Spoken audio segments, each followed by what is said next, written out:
Hello, and welcome to History at Bedtime. He was born on an island that had only just become French when he arrived in it. He died on an island at the far edge of the South Atlantic, a prisoner of the British Empire, with little left to command except memory, language, and the version of himself he wanted history to inherit.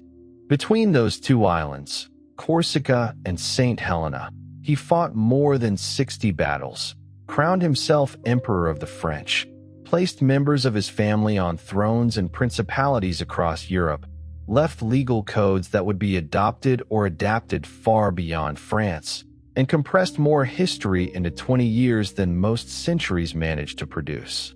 His name became, in his own lifetime, a word that stood for something larger than any individual: ambition without limit, intelligence without precedent, energy without rest, and ultimately the lesson that no human being, however exceptional, can hold the world in their hands indefinitely.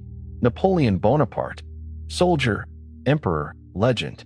He remains, 200 years after his death, one of the most written about political and military figures in human history.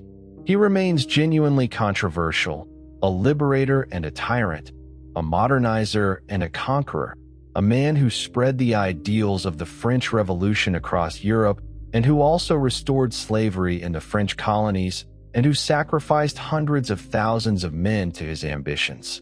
He was all of these things simultaneously, and the impossibility of reducing him to a simple assessment is part of what keeps him fascinating. To understand Napoleon, it is not enough to follow the list of battles. The battles matter, because they were the engines by which he remade the map of Europe. But the deeper story is stranger and more human than a sequence of victories and defeats. It is the story of a provincial outsider who learned to use a collapsing world better than anyone around him, of a young artillery officer who understood speed, fear, paperwork, symbols, law, and human vanity with the same intensity with which he understood cannon, of a revolutionary who became an emperor, of a ruler who could create durable institutions in the morning and order a campaign that would consume tens of thousands of lives in the afternoon. This is one of the great stories in modern history, not because Napoleon was simply admirable, and not because he was simply monstrous, but because he was both constructive and destructive on a scale that very few individuals have ever reached. That is why he remains so difficult to narrate.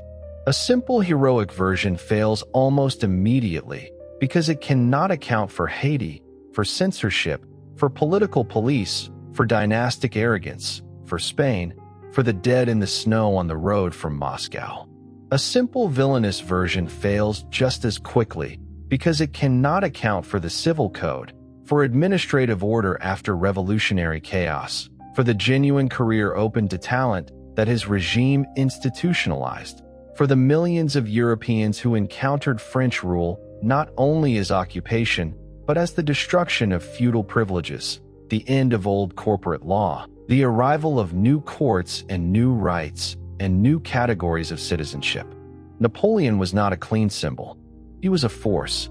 The French Revolution had opened a crack in the old European world. Napoleon stepped into that crack and widened it until whole structures fell through. Kings who had inherited their thrones from ancestors lost them to men who had once been officers, lawyers, or clerks. Borders that had seemed ancient were redrawn on maps in a Paris office. Monasteries were dissolved, privileges abolished, roads built, archives reorganized, sons conscripted, taxes collected, courts standardized, and whole populations taught that the state could reach them more directly than any king had ever done. To be governed by Napoleon was to experience modernity arriving with a drumbeat and a tax demand, a school plan and a police file, a legal code and a military draft notice. The fascination, then, is not only with the man. It is with the question his life forces on us. How much of history can one person make? The sensible answer is that no one acts alone. Napoleon needed the revolution, the collapse of old hierarchies, the mass armies, the administrative talent of thousands of officials, the courage and suffering of millions of soldiers and civilians. But the equally obvious answer is that there are moments when a single person concentrates the possibilities of an age so intensely that the age cannot be understood without them. Napoleon did not create the French Revolution. He inherited it. He did not invent modern war. He transformed it. He did not invent the modern state. He accelerated it, disciplined it, and made it frighteningly effective. To follow him is therefore to follow not only a biography, but a transformation of Europe. The story begins in a poor island family and ends beneath a dome in Paris, with emperors, generals, lawyers, novelists, nationalists, revolutionaries, and dictators all arguing over what the name Napoleon should mean. He was born Napoleon Bonaparte on the 15th of August 1769 in Ajaccio, the principal town of the island of Corsica, to a family of minor Italian nobility. The island had been sold by the Republic of Genoa to France the year before, a transaction that made Napoleon French by birth by the narrowest possible historical margin. Had he been born a year earlier, he would have been Genoese. His father Carlo was a lawyer of modest means and considerable local ambition. His mother Letizia, a woman of formidable character whose toughness and practicality her son would later invoke with genuine admiration.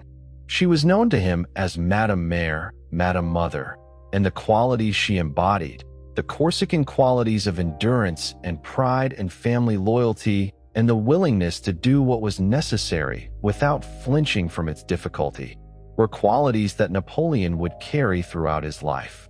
The Corsica of Napoleon's childhood was not a comfortable place. It was not only geographically rugged, it was politically raw. French authority was new, resented, and unevenly accepted. Families chose sides carefully, sometimes out of conviction and sometimes because survival required it. The young Napoleon's first political emotions were not French, but Corsican.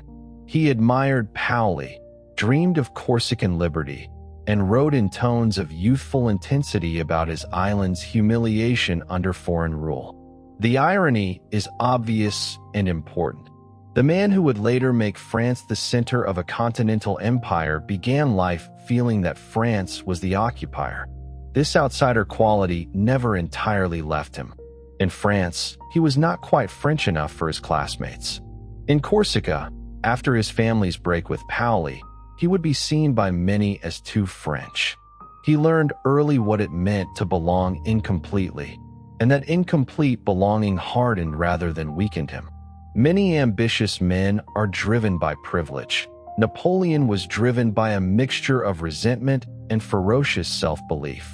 He had the pride of a minor noble without the wealth of a great one, the education of a French officer without the polish of a court aristocrat, and the memory of being laughed at by boys who mistook accent for inferiority. The Bonaparte family itself was noisy, ambitious, and demanding. Napoleon's later habit of placing his brothers and sisters on thrones did not come from sentimental softness. It came from a Corsican understanding of family as a political unit, a network of loyalty that must be advanced, protected, and sometimes commanded. Joseph, Lucien, Louis, Jerome, Elisa, Pauline, Caroline, they would all become pieces in his imperial system, and several would prove inconvenient, ungrateful, or incompetent in ways that exasperated him.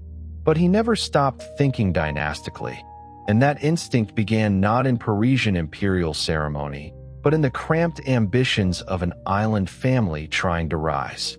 It was a rugged, poor, mountainous island with a strong tradition of vendetta and a deep suspicion of outside authority, and the Bonaparte family, while not impoverished, was navigating carefully the transition from Genoese subject to French subject in an environment where that transition was deeply resented by much of the island's population.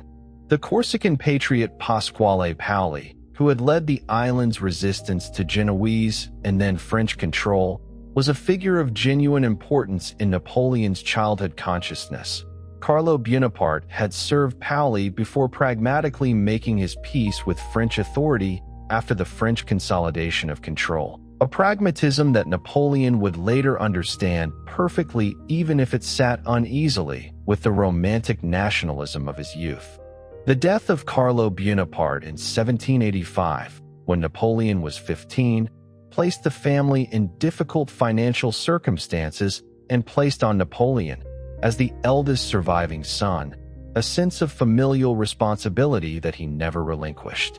He had by this time been at French military school for several years, first at the school at Brienne in Champagne, where he had arrived in 1779 speaking French imperfectly and with a Corsican accent that marked him as an outsider, and then at the École Militaire in Paris, where he completed in 1 year the course normally requiring 2, graduating as a second lieutenant of artillery at the age of 16.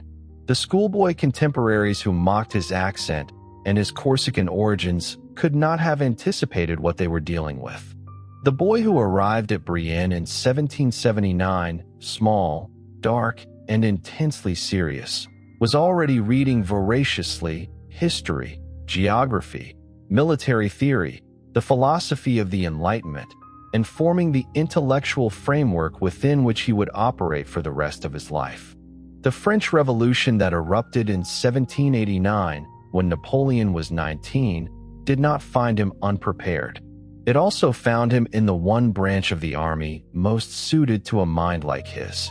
Artillery was the scientific arm of 18th century warfare.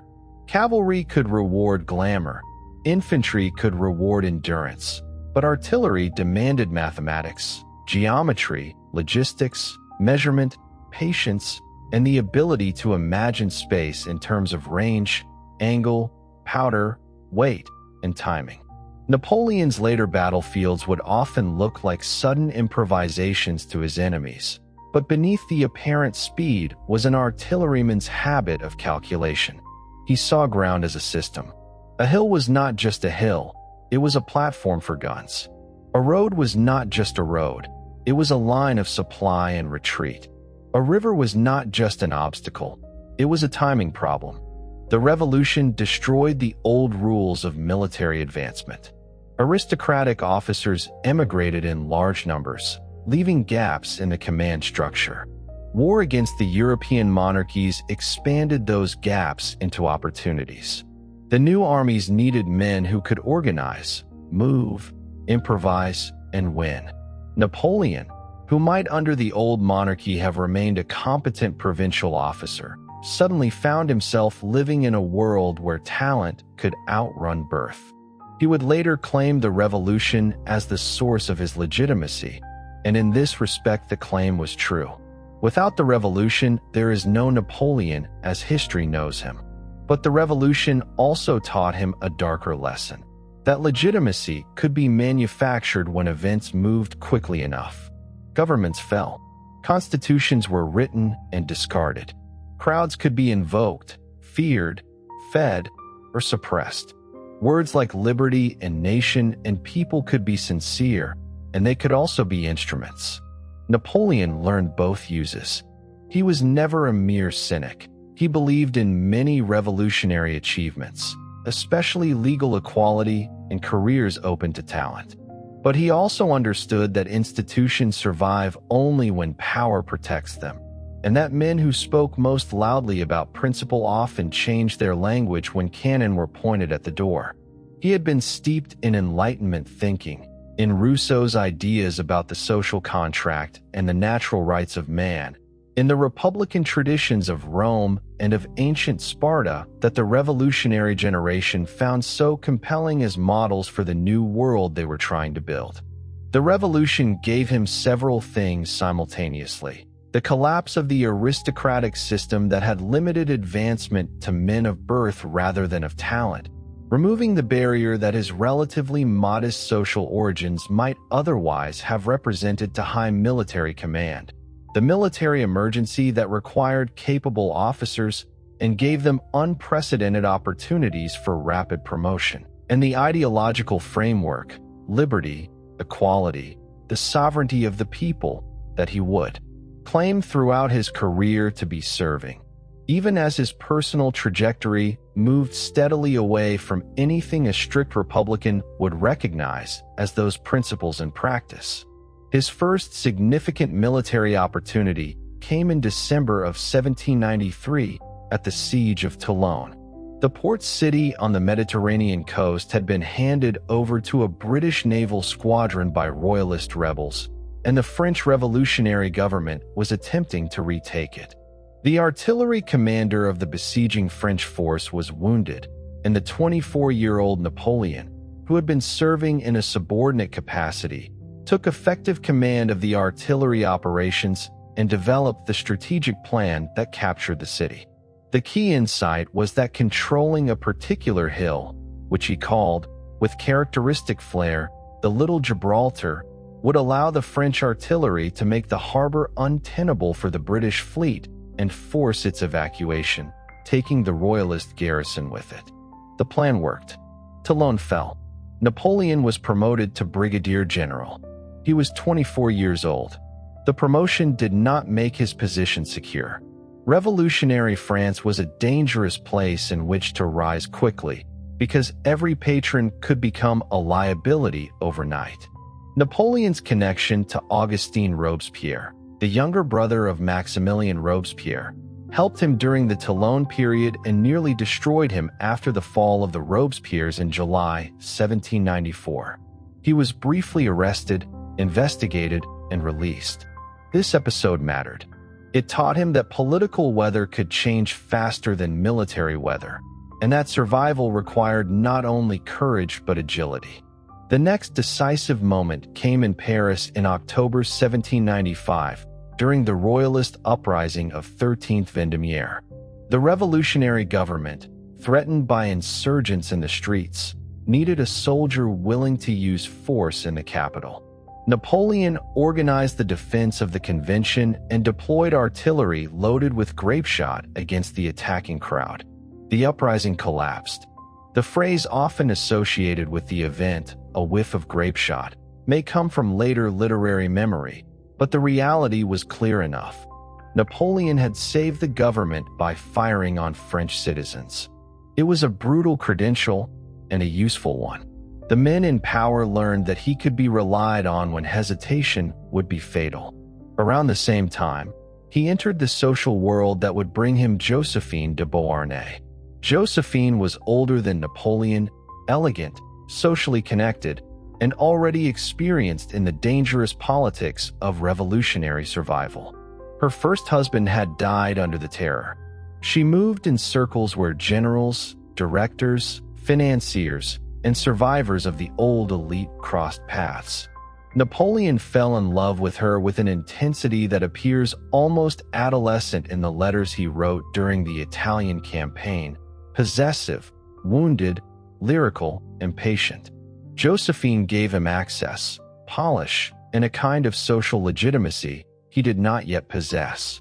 He gave her the future, though neither of them could have known how vast that future would become. Their marriage was never simple. Napoleon's letters from Italy are among the most revealing documents of his emotional life. Demanding, tender, wounded, jealous, sometimes almost embarrassing in their intensity. He could command armies with icy calculation and then write to Josephine like a man consumed by absence. She, more socially seasoned and less overwhelmed, did not return the intensity in the same way, and her affairs during his absence caused him real humiliation when he learned of them. The marriage survived, but something in him hardened.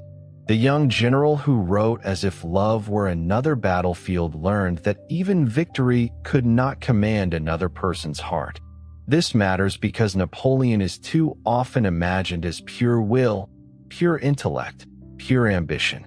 He was all of those things, but he was also intensely emotional, capable of charm, anger, affection, theatrical tenderness, sudden cruelty, and a need to be loved that sat uneasily beside his need to dominate. People who met him often noticed the same contradiction. He could be abrupt, impatient, and insulting, then suddenly attentive and magnetic. He could overwhelm a room not by height or beauty, but by the speed of his mind and the pressure of his attention. He asked questions quickly. He remembered details. He made people feel examined and enlisted at the same time. His working habits became legendary. He could dictate letters on several subjects in rapid succession, shift from military orders to civil administration to family complaints without visible fatigue, read reports late into the night, and rise after very little sleep convinced that the day existed to be consumed. Some of this was myth, encouraged by Napoleon himself, but enough contemporary evidence confirms the general truth. He possessed an almost inhuman capacity for administrative labor. This is one reason he cannot be understood simply as a battlefield commander.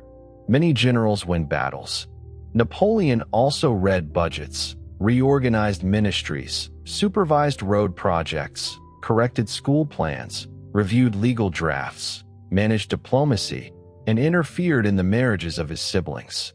The empire was not only fought into existence, it was administered into existence paragraph by paragraph, decree by decree, signature by signature. The Italian campaigns of 1796 and 1797, which Napoleon commanded from the beginning, were the episode that made him famous across Europe and that revealed for the first time the full extent of his military genius. The army of Italy that he took command of in March 1796 was a force in poor condition, undersupplied, poorly equipped, demoralized, fighting in the mountains of the Maritime Alps against Austrian and Piedmontese forces that held the high ground. Within a month, he had transformed the situation, not through superior numbers or superior equipment, but through a strategic and tactical imagination that consistently found the solution his opponents had not anticipated.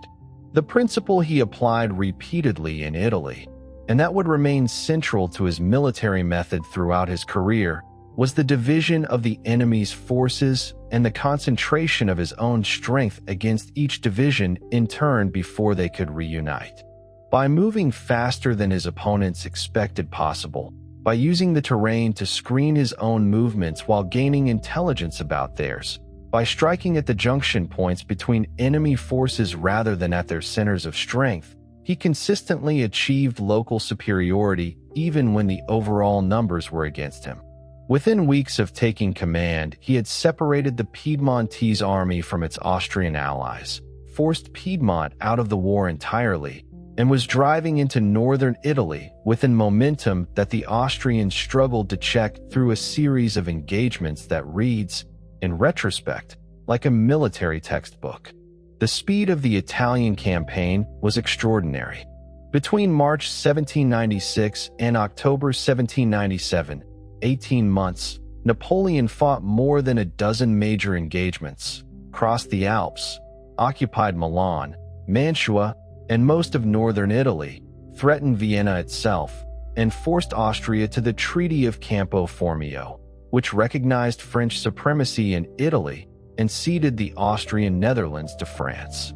He conducted the campaign and the subsequent diplomacy largely on his own authority, sending dispatches to Paris that reported accomplished facts rather than requesting instructions.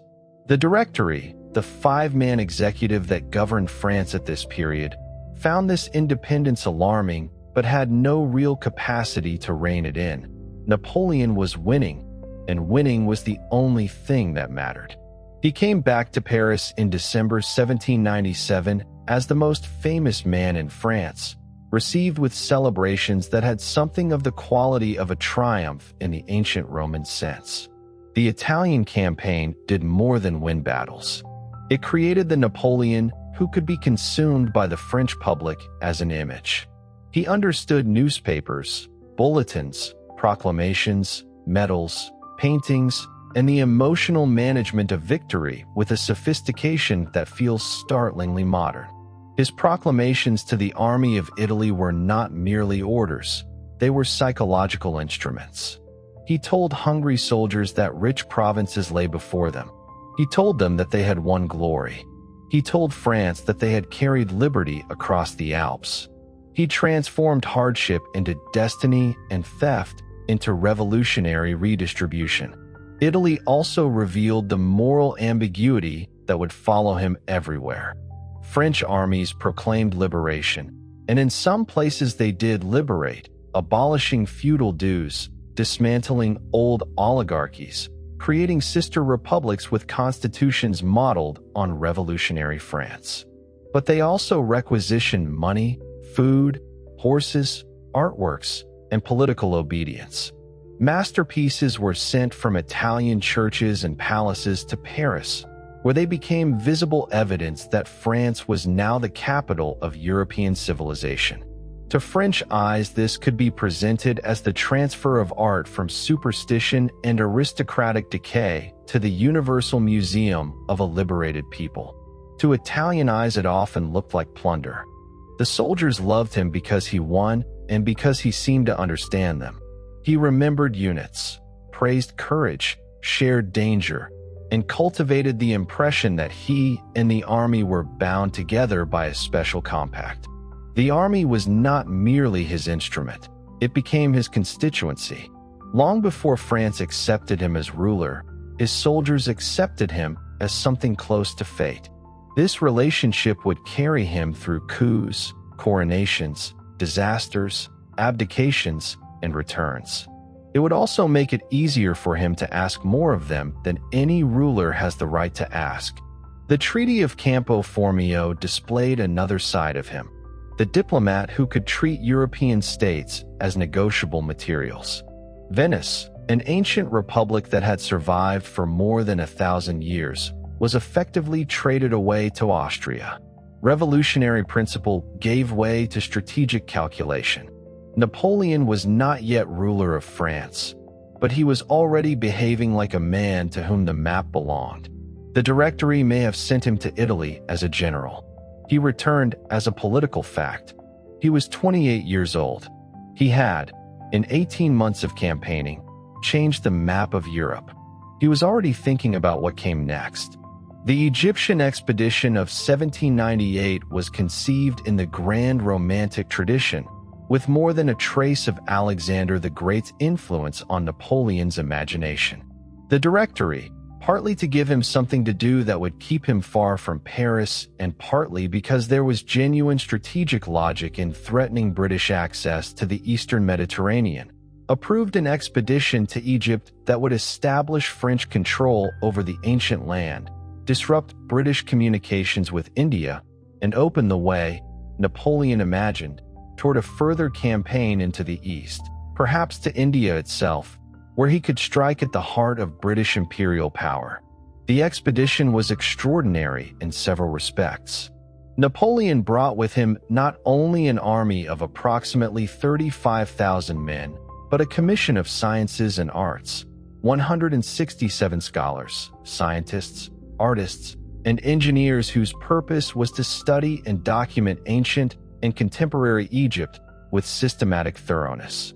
The description de l'Egypte that eventually resulted from this scholarly expedition, published in installments from 1809 into the late 1820s in a monumental series of volumes, was the founding document of modern Egyptology and transformed European understanding of ancient Egyptian civilization. Even in the middle of a military campaign, Napoleon's extraordinary organizing intelligence found room for an intellectual project of lasting consequence. The military campaign itself was more mixed in its results. The army landed successfully in Egypt, defeating the Mamluk cavalry at the Battle of the Pyramids in July 1798 in an engagement made famous by Napoleon's reported address to his troops before the battle. Soldiers, from the height of these pyramids, 40 centuries looked down upon you. But Admiral Horatio Nelson found and destroyed the French fleet at the Battle of the Nile in Abu Qir Bay, stranding the army in Egypt without the possibility of reinforcement or easy withdrawal. A Syrian campaign, aimed at striking north through the Levant, was stopped by the Ottoman fortress of Acre, which Napoleon besieged unsuccessfully for 2 months before being forced to retreat. And plague, that most constant companion of armies in the pre-antibiotic world, struck the French force with devastating effect. Napoleon left Egypt in August 1799, slipping through the British naval blockade, leaving his army behind under the command of a general named Kleber, who would be assassinated the following year. Egypt exposed both the grandeur and the danger of Napoleon's imagination. He did not merely want to defeat enemies. He wanted to stage history. The pyramids, the ancient temples, the desert, the memory of Alexander, the possibility of reaching India, the scholars measuring monuments while soldiers marched past them, all of this appealed to the part of him that saw military action as theater on a civilizational scale. He wanted not only victory, but significance. The expedition produced discoveries whose importance outlived the military failure. In 1799, French soldiers working near the town of Rashid, known to Europeans as Rosetta, found a dark granodiorite stone inscribed with the same decree in 3 scripts: hieroglyphic, Demotic, and Greek. The Rosetta Stone would eventually make possible the decipherment of Egyptian hieroglyphs by Jean-François Champollion, opening ancient Egyptian texts to modern scholarship. Napoleon did not personally decipher anything, and Britain would take the stone after the French surrender in Egypt. But the expedition he launched helped create the conditions for modern Egyptology. There were darker episodes. During the Syrian campaign, after the capture of Jaffa in 1799, several thousand Ottoman prisoners were killed by French forces after Napoleon concluded that he could neither feed them nor safely release them. The numbers and circumstances have been debated, but the event remains one of the clearest examples of the ruthless calculation that could appear beneath the language of glory. The same campaign produced the famous image of Napoleon visiting plague victims at Jaffa, later immortalized by Gros in a painting that presented him as almost Christ-like, touching the sick while others recoiled. The reality was less pure than the image. The image mattered anyway. This ability to transform questionable reality into powerful memory was one of his greatest political gifts. Egypt failed as a military project. It stranded an army, strengthened British prestige after the Battle of the Nile, and did not produce the Eastern Empire of Napoleon's imagination. Yet when he returned to France, he returned not as a failed commander, but as a man who had walked among the pyramids, defeated the Mamluks, brought scholars to the Nile, and escaped in time to save France from political collapse. He understood that history is not only what happened, it is also what people can be made to remember. The abandonment of the army was something Napoleon's critics would always point to, and with some justice. He returned to France claiming that Egypt was pacified and the campaign successfully concluded, which was largely untrue. But France in 1799 was in political crisis. The Directory was failing. There were foreign armies threatening the borders. There was genuine fear of internal collapse. And the moment was exactly right for a man of Napoleon's ambition and reputation. The coup of 18th Brumaire, the 9th of November 1799 by the revolutionary calendar, brought Napoleon to power as first consul. Technically the first of 3 consuls, but effectively the dominant figure in the new government from the beginning. The coup was not an entirely smooth operation. Napoleon's attempt to address the Legislative Council at St. Cloud degenerated into chaos when deputies shouted him down, and he apparently became agitated to the point of near incoherence. And it was his brother Lucien, president of the lower chamber, who saved the moment by declaring that the council was under armed threat and calling in the troops who dispersed the legislators. But the result was the same. France had a new government, and its effective head was Napoleon Bonaparte. The consulate, which lasted until 1804, was in some respects the most constructive phase of Napoleon's career, the period in which his organizational genius had the greatest positive effect on French institutions. France, after a decade of revolution, was exhausted. It had overthrown a monarchy, executed a king, survived civil war, terror, foreign invasion, inflation, religious conflict, administrative chaos, and multiple constitutions.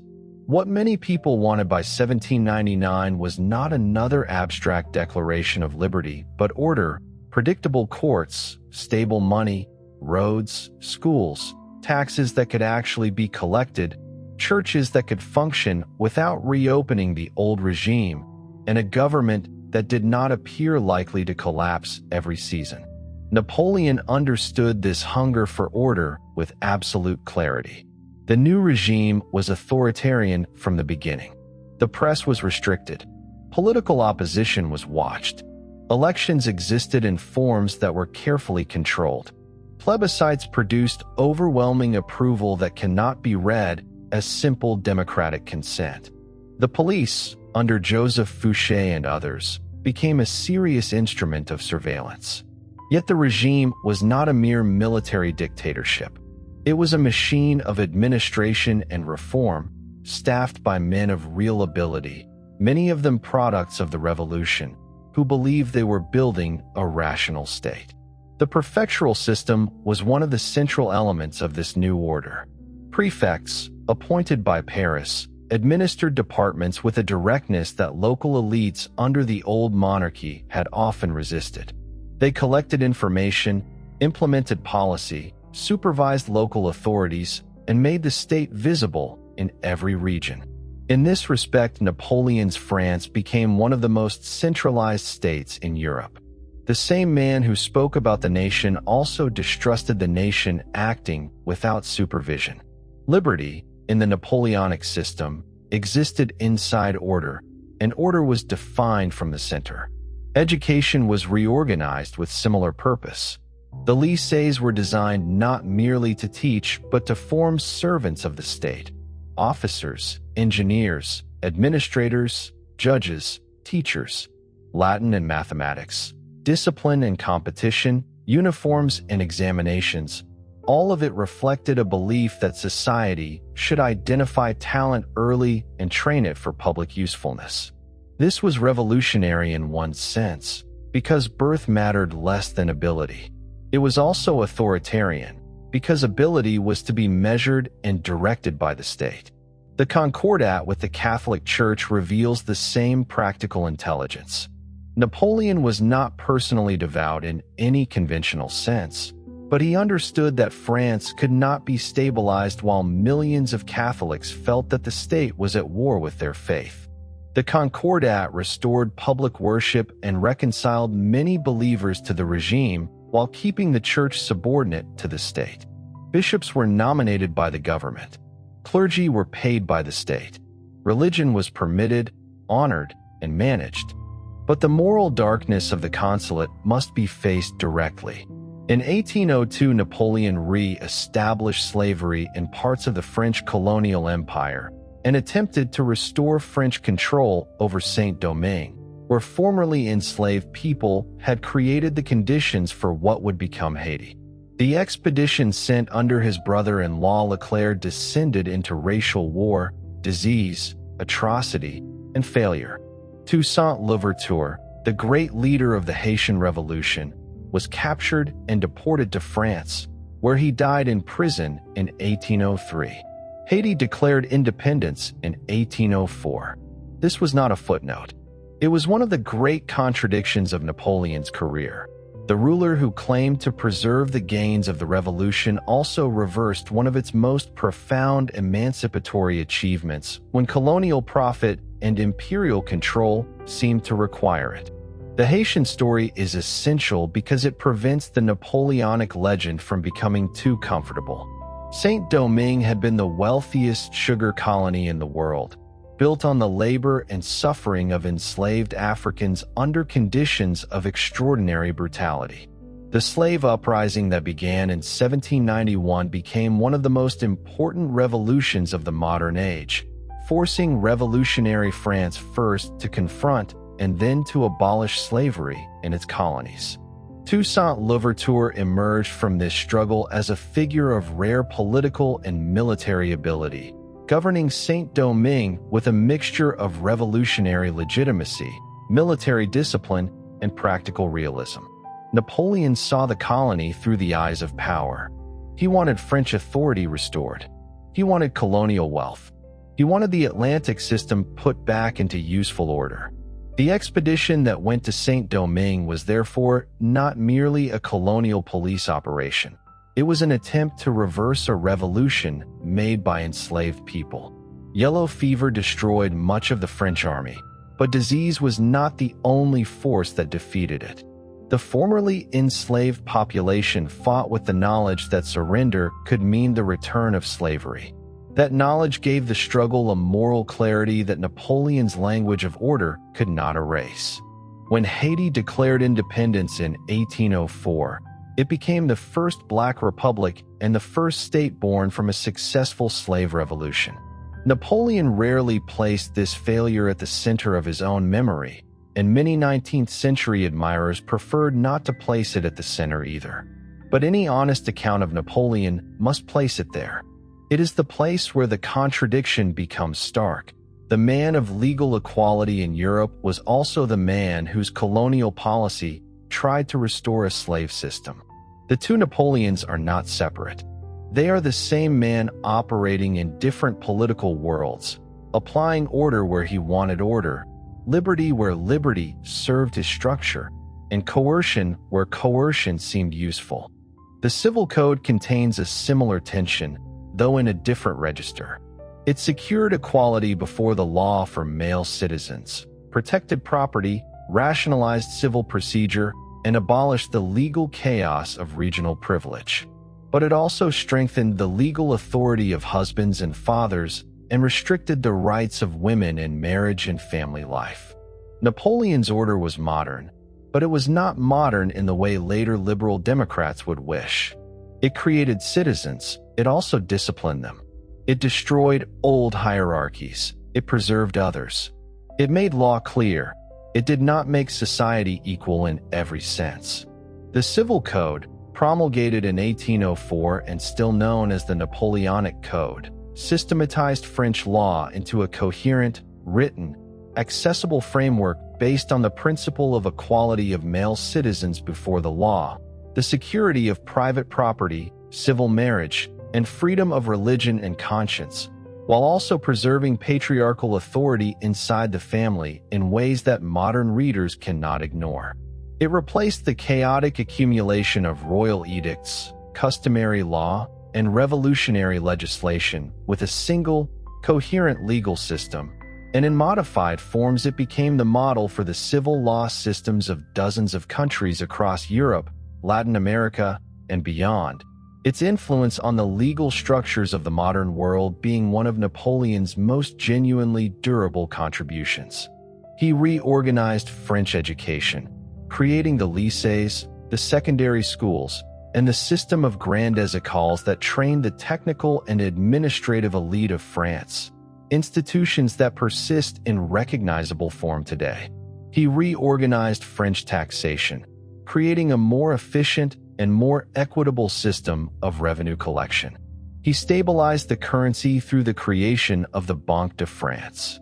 He negotiated the Concordat of 1801 with Pope Pius VII, healing the breach between France and the Catholic Church that the Revolution had created, and establishing the framework for the relationship between French state and French Church that would govern it for the next century. He created the Legion of Honor, a system of merit-based recognition that rewarded achievement regardless of birth, an institution still functioning and still prestigious today. He also made peace, temporarily, with the external powers that had been fighting France since the Revolutionary period. The Treaty of Lunéville in 1801 ended the war with Austria. The Treaty of Amiens in 1802 brought a brief peace with Britain. France had a moment of something approaching normalcy, its borders secured, its internal institutions reorganizing, its economy recovering from a decade of revolution and war. Napoleon's popularity in this period was extraordinary. A plebiscite in 1802 asked the French people whether Napoleon should be consul for life. More than 3.5 million voted yes. Approximately 8,000 voted no. The coronation ceremony on the 2nd of December 1804 in Notre Dame Cathedral in Paris was one of the great theatrical performances of modern history, carefully staged by Napoleon himself with a painter's attention to visual effect and a politician's attention to symbolic meaning. Pope Pius VII was present. Napoleon had negotiated his attendance with considerable diplomatic effort, understanding that papal presence at the ceremony would confer a religious legitimacy on his new imperial title that no mere French vote could provide. But when the moment came to place the crown on the new emperor's head, Napoleon took the crown from the Pope's hands and crowned himself, then took a second crown and placed it on the head of his wife Josephine, kneeling before him. The gesture was deliberate. He had not become emperor through the authority of the church. He had become emperor through his own authority, and the Pope's presence was an acknowledgement of that authority, not its source. The coronation also revealed Napoleon's ability to build a new monarchy out of revolutionary materials. The old French monarchy had claimed sacred inheritance. Napoleon claimed achievement. Yet once he became emperor, he surrounded achievement with ceremony, titles, robes, courts, heraldry, palaces, and dynastic marriages. He created princes, dukes, marshals, and kings from men who had often begun life far below the old aristocracy. It was not a return to the old regime, but neither was it a republic. It was a new aristocracy of service and victory, dependent on him and therefore loyal to the system he had created. The new imperial nobility revealed the social engineering at the heart of the regime. Titles returned, but their meaning changed.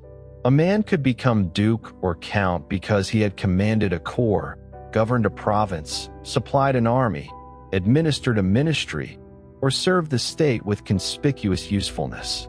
This appealed to Napoleon's deepest social instinct, contempt for inherited idleness combined with a fascination for hierarchy. He did not want a flat society. He wanted a ranked society in which rank could be earned and then used. Equality for him meant the destruction of feudal privilege, not the disappearance of command.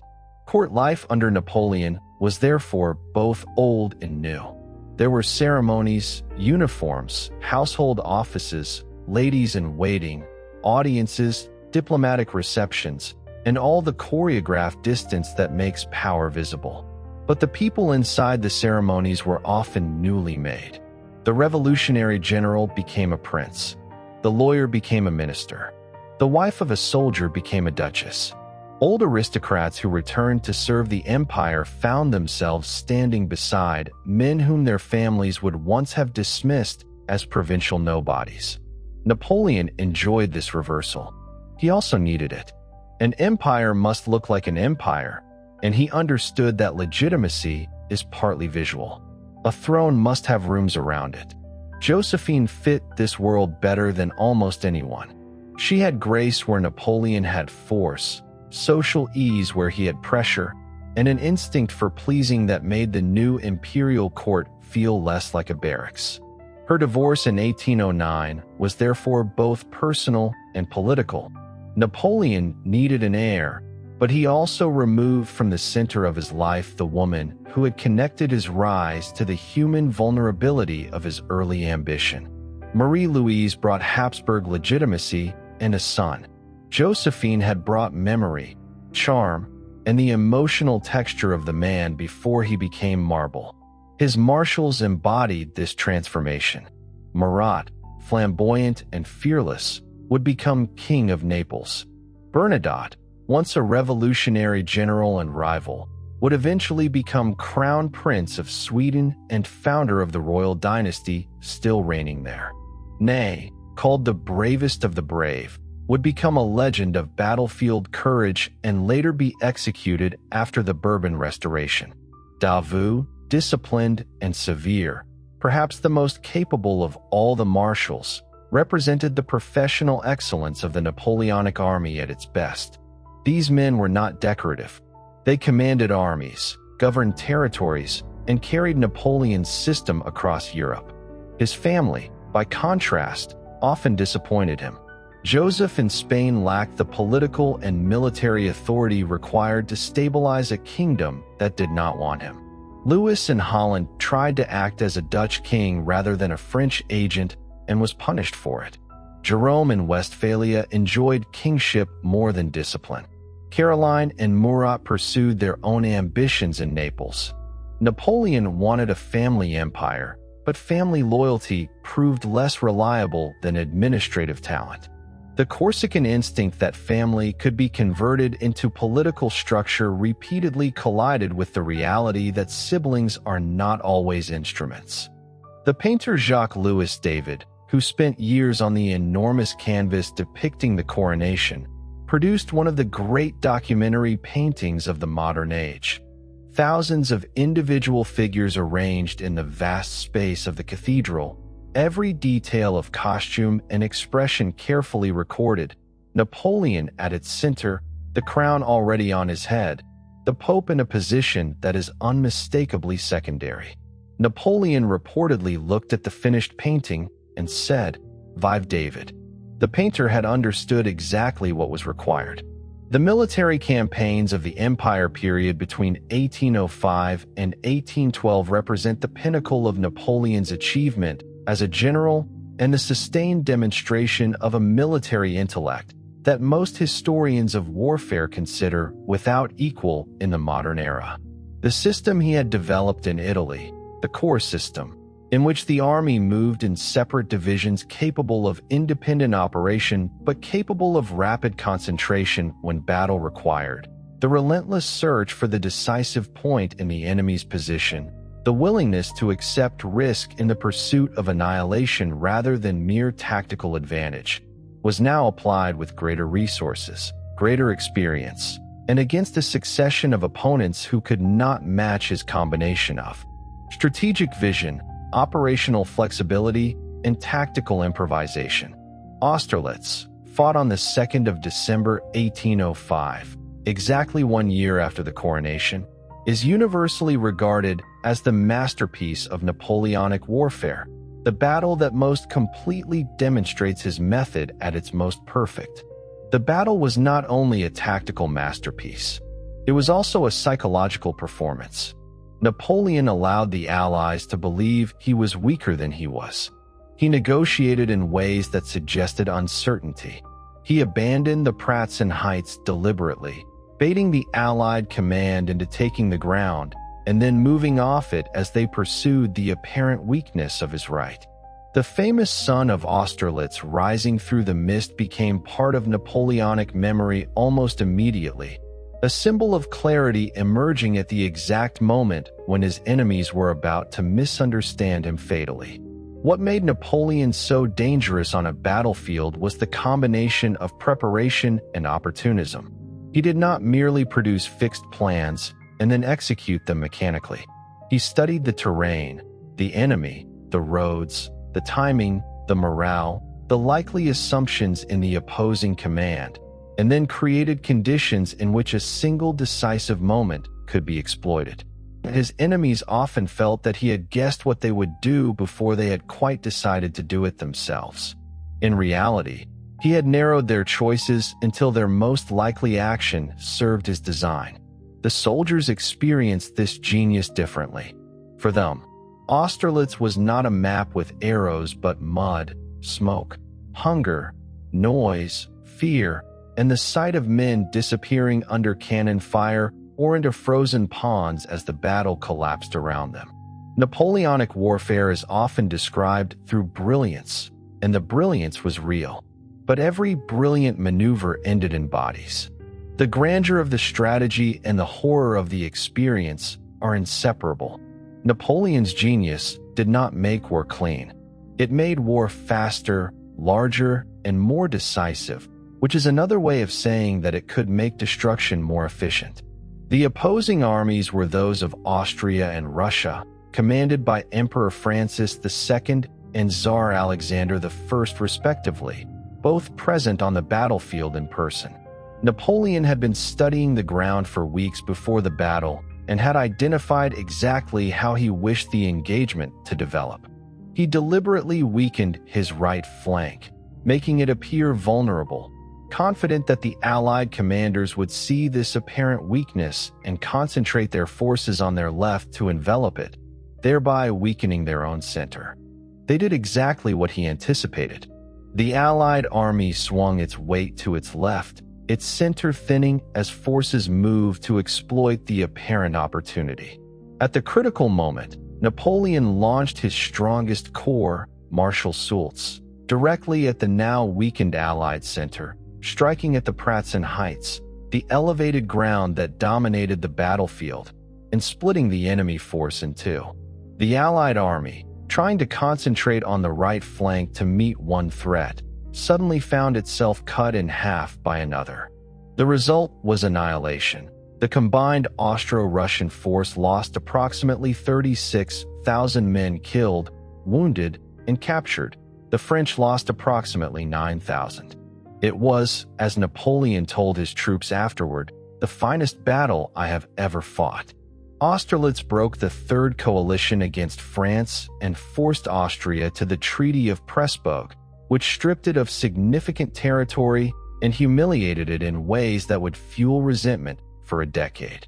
It also persuaded Napoleon that he was effectively invulnerable to European military combination, a conclusion that was understandable given what had happened, but that was ultimately too confident. The following years brought further victories. Jena Auerstedt in 1806, which shattered the Prussian army in a single day of fighting and led to Napoleon's triumphant entry into Berlin. Eylau in 1807, a bloody draw in a winter blizzard that showed the limits of what even Napoleonic genius could achieve against a well-handled Russian army in terrible conditions. Friedland later in 1807, a decisive French victory that brought Russia to the negotiating table. The Treaty of Tilsit in June 1807, negotiated on a raft in the middle of the Niemen River on the border between Prussia and Russia, was the high point of Napoleon's European domination. Tilsit was also the moment when Napoleon's system began to resemble a continental order rather than a chain of campaigns. Germany was reorganized.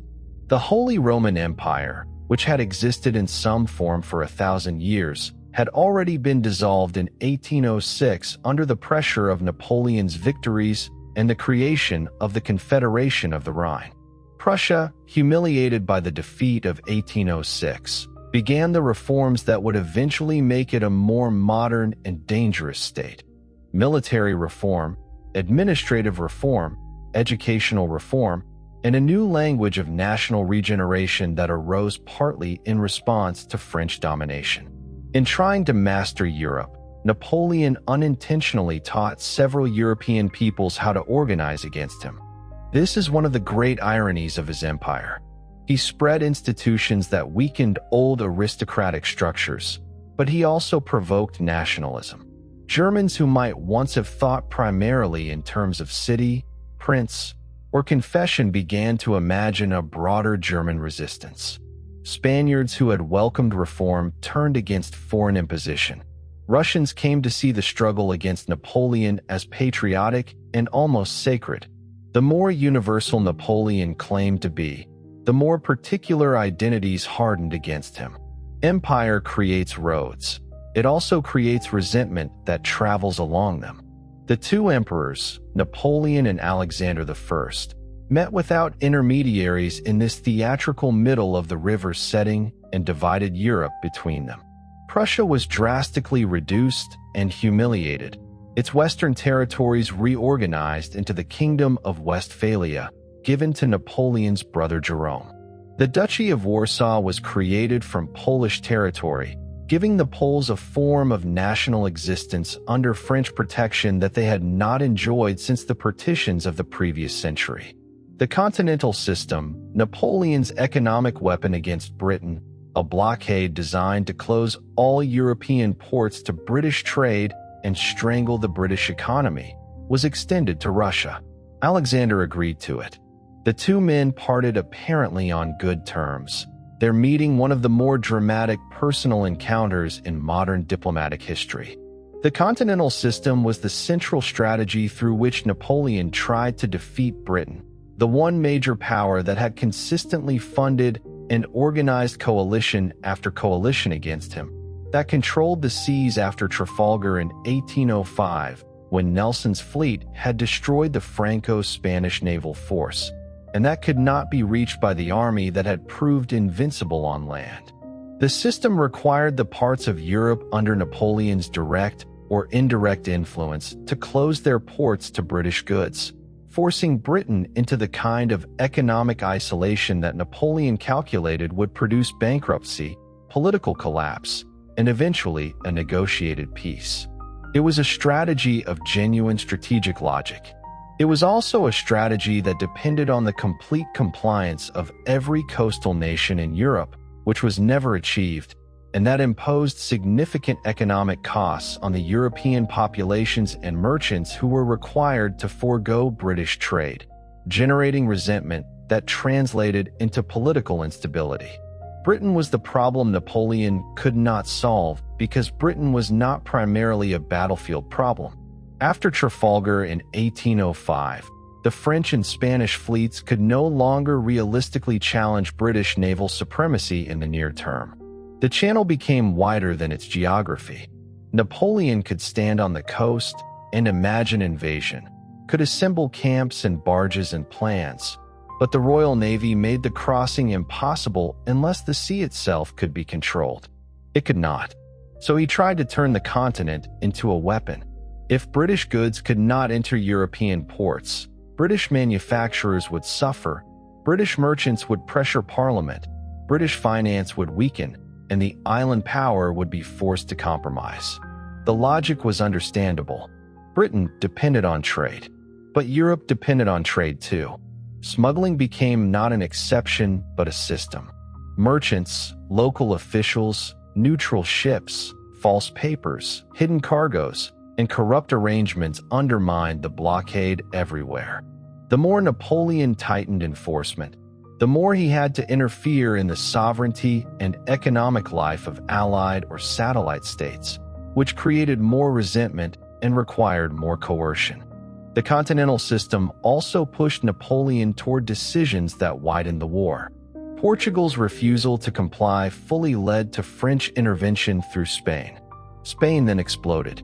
Russia's growing reluctance to suffer economic pain for Napoleon's anti-British strategy contributed directly to the crisis that led to 1812.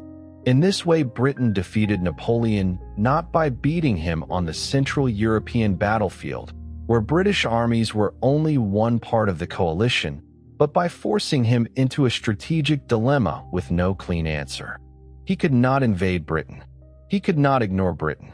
The attempt to strangle Britain economically helped strangle his own empire politically. The Peninsula War, which began in 1808 when Napoleon attempted to install his brother Joseph on the Spanish throne, became the bleeding wound of the empire. Spain damaged Napoleon morally as well as militarily. The uprising of May 1808 in Madrid and the French repression that followed entered European memory through images of extraordinary violence, above all in the paintings of Francisco Goya, who saw in the war not classical heroism, but terror, mutilation, reprisals, executions, and the collapse of moral language under the pressure of occupation.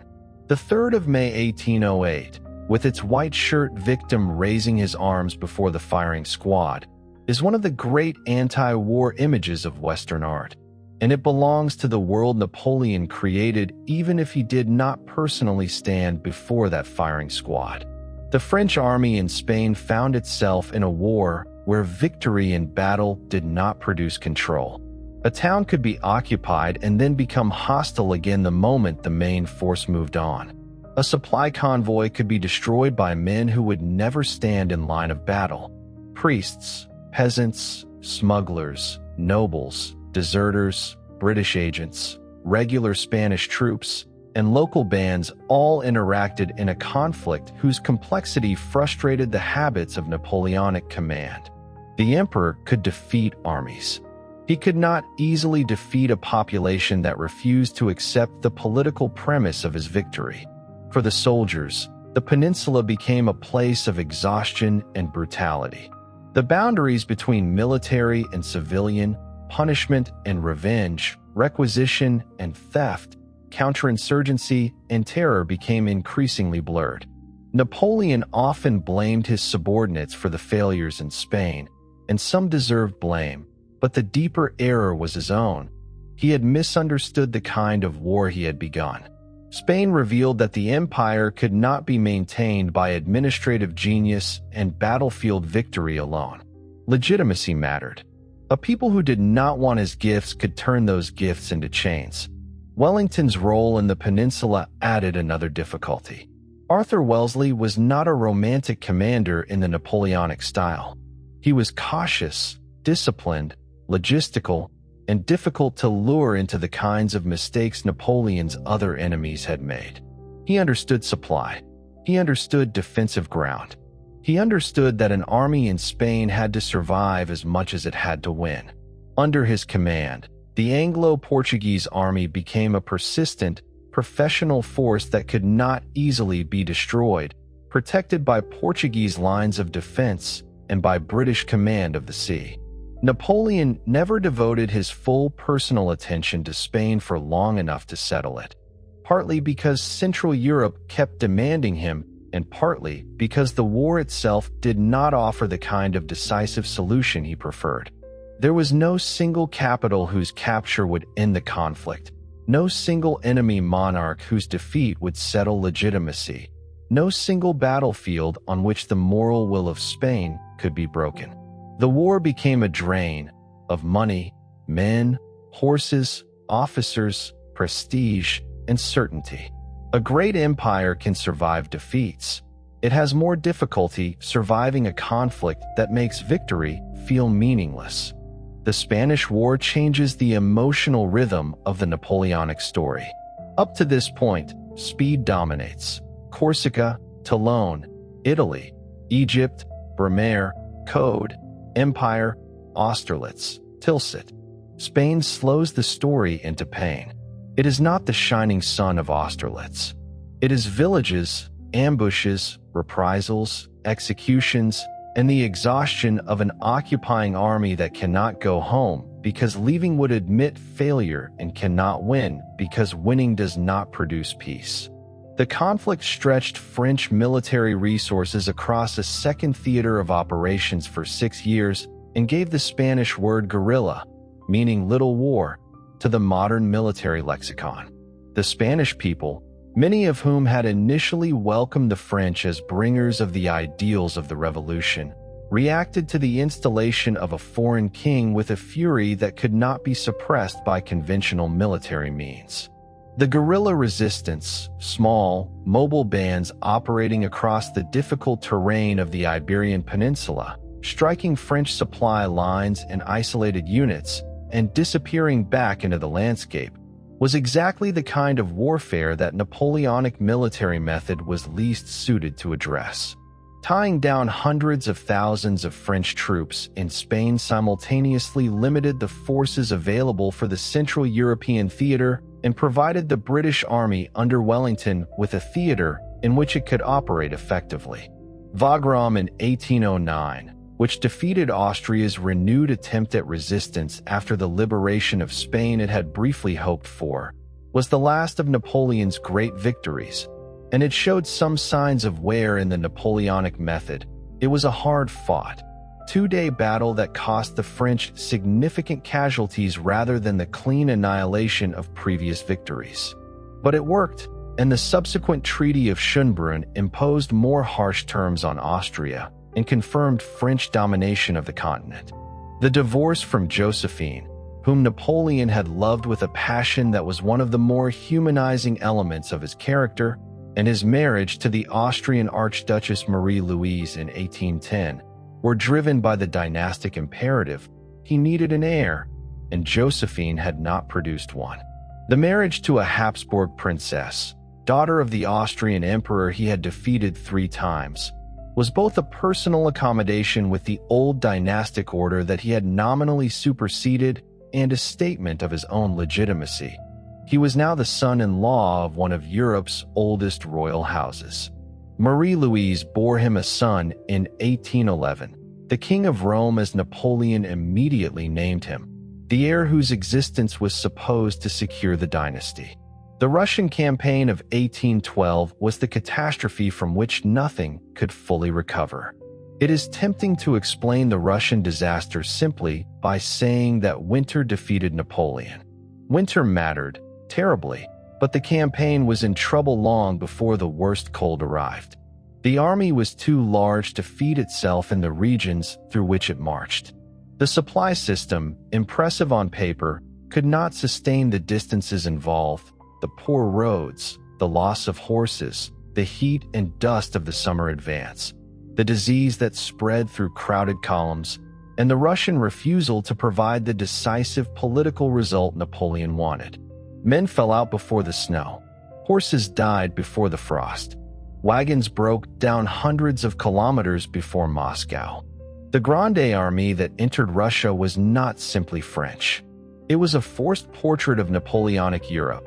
Poles hoping for restoration, Germans serving under Allied princes, Italians, Dutch, Swiss, Croats, Spaniards, Portuguese, Austrians and Prussians compelled by alliance, and French veterans who had marched under the eagle for years.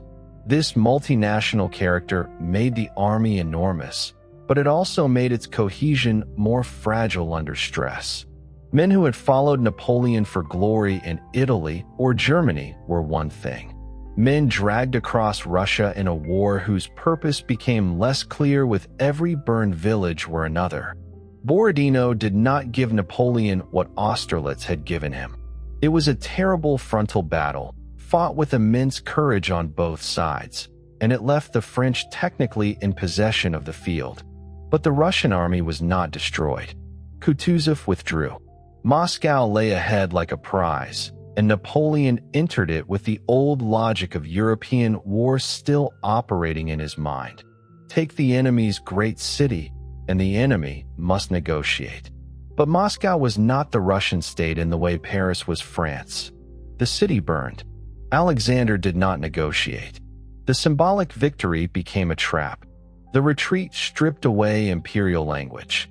There were no longer proclamations large enough for what the men experienced. A soldier did not need a theory of continental strategy when his boots had disintegrated and his fingers were black with frostbite, and the road behind him was lined with frozen bodies. The scenes described by survivors have the quality of nightmare. Men cutting meat from dead horses, wounded comrades abandoned because no one had strength to carry them, fires that offered warmth and then burned the exhausted men who collapsed too close to them, discipline dissolving into the single instinct to keep moving west. The Berezina crossing became, paradoxically, both disaster and salvation. The army was in danger of being trapped, and the improvised bridges built under fire allowed part of it to escape. The losses were enormous, but the complete annihilation of Napoleon's remaining force was avoided. For those who crossed, survival itself became a kind of victory. For Europe, the meaning was clearer. The man who had seemed impossible to stop had been stopped, not by one battle, but by distance, climate, Russian strategy, logistics, and the accumulated consequences of his own overreach. The decision to invade Russia was driven by Alexander's increasingly open violation of the Continental System. Russian ports were accepting British goods, undermining the economic strategy on which Napoleon's approach to defeating Britain depended, and by the broader logic that if Russia was in the French system, the system would work, and if it was not, the system would fail. The invasion was one of the largest military operations in the history of warfare up to that point. Roughly 600,000 men from across the empire and its allied states, French, German, Polish, Italian, Dutch, Austrian, Prussian, and many others, crossing into Russia in June 1812, one of the most extraordinary multinational military forces Europe had ever seen. The Russian army did not stand and fight.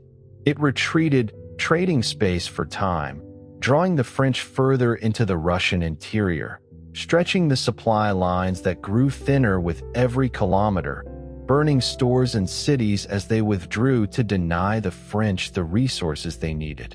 The Battle of Borodino in September, the great battle before Moscow that Napoleon hoped would be the decisive engagement, and that cost each side approximately 30,000 to 40,000 casualties in a single day of fighting of almost unimaginable intensity, was not decisive in the sense that it did not destroy the Russian army.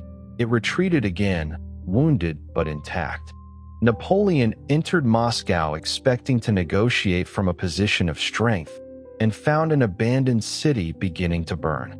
He waited in Moscow for 5 weeks, expecting an approach from Alexander that never came. The Tsar, advised by those who understood that time was on Russia's side, refused to negotiate. October arrived. The Russian winter was approaching. The supply situation was desperate. The French army, already weakened by disease and combat and the long march, would not survive a winter and burn Moscow. On the 19th of October, Napoleon gave the order to withdraw. The retreat from Moscow is one of the great catastrophes of military history. The cold came early and with extreme severity. The road back, through a landscape already stripped of food by the advance, provided nothing for an army that was already starving. Cossack cavalry harassed the flanks and rear constantly.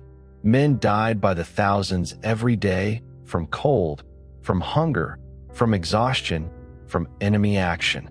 The crossing of the Berezina River in November, where the army managed to cross a partially frozen river under intense Russian pressure in an operation that cost perhaps 30,000 men, but saved the remainder from encirclement, was a tactical achievement of some brilliance conducted in conditions of appalling suffering.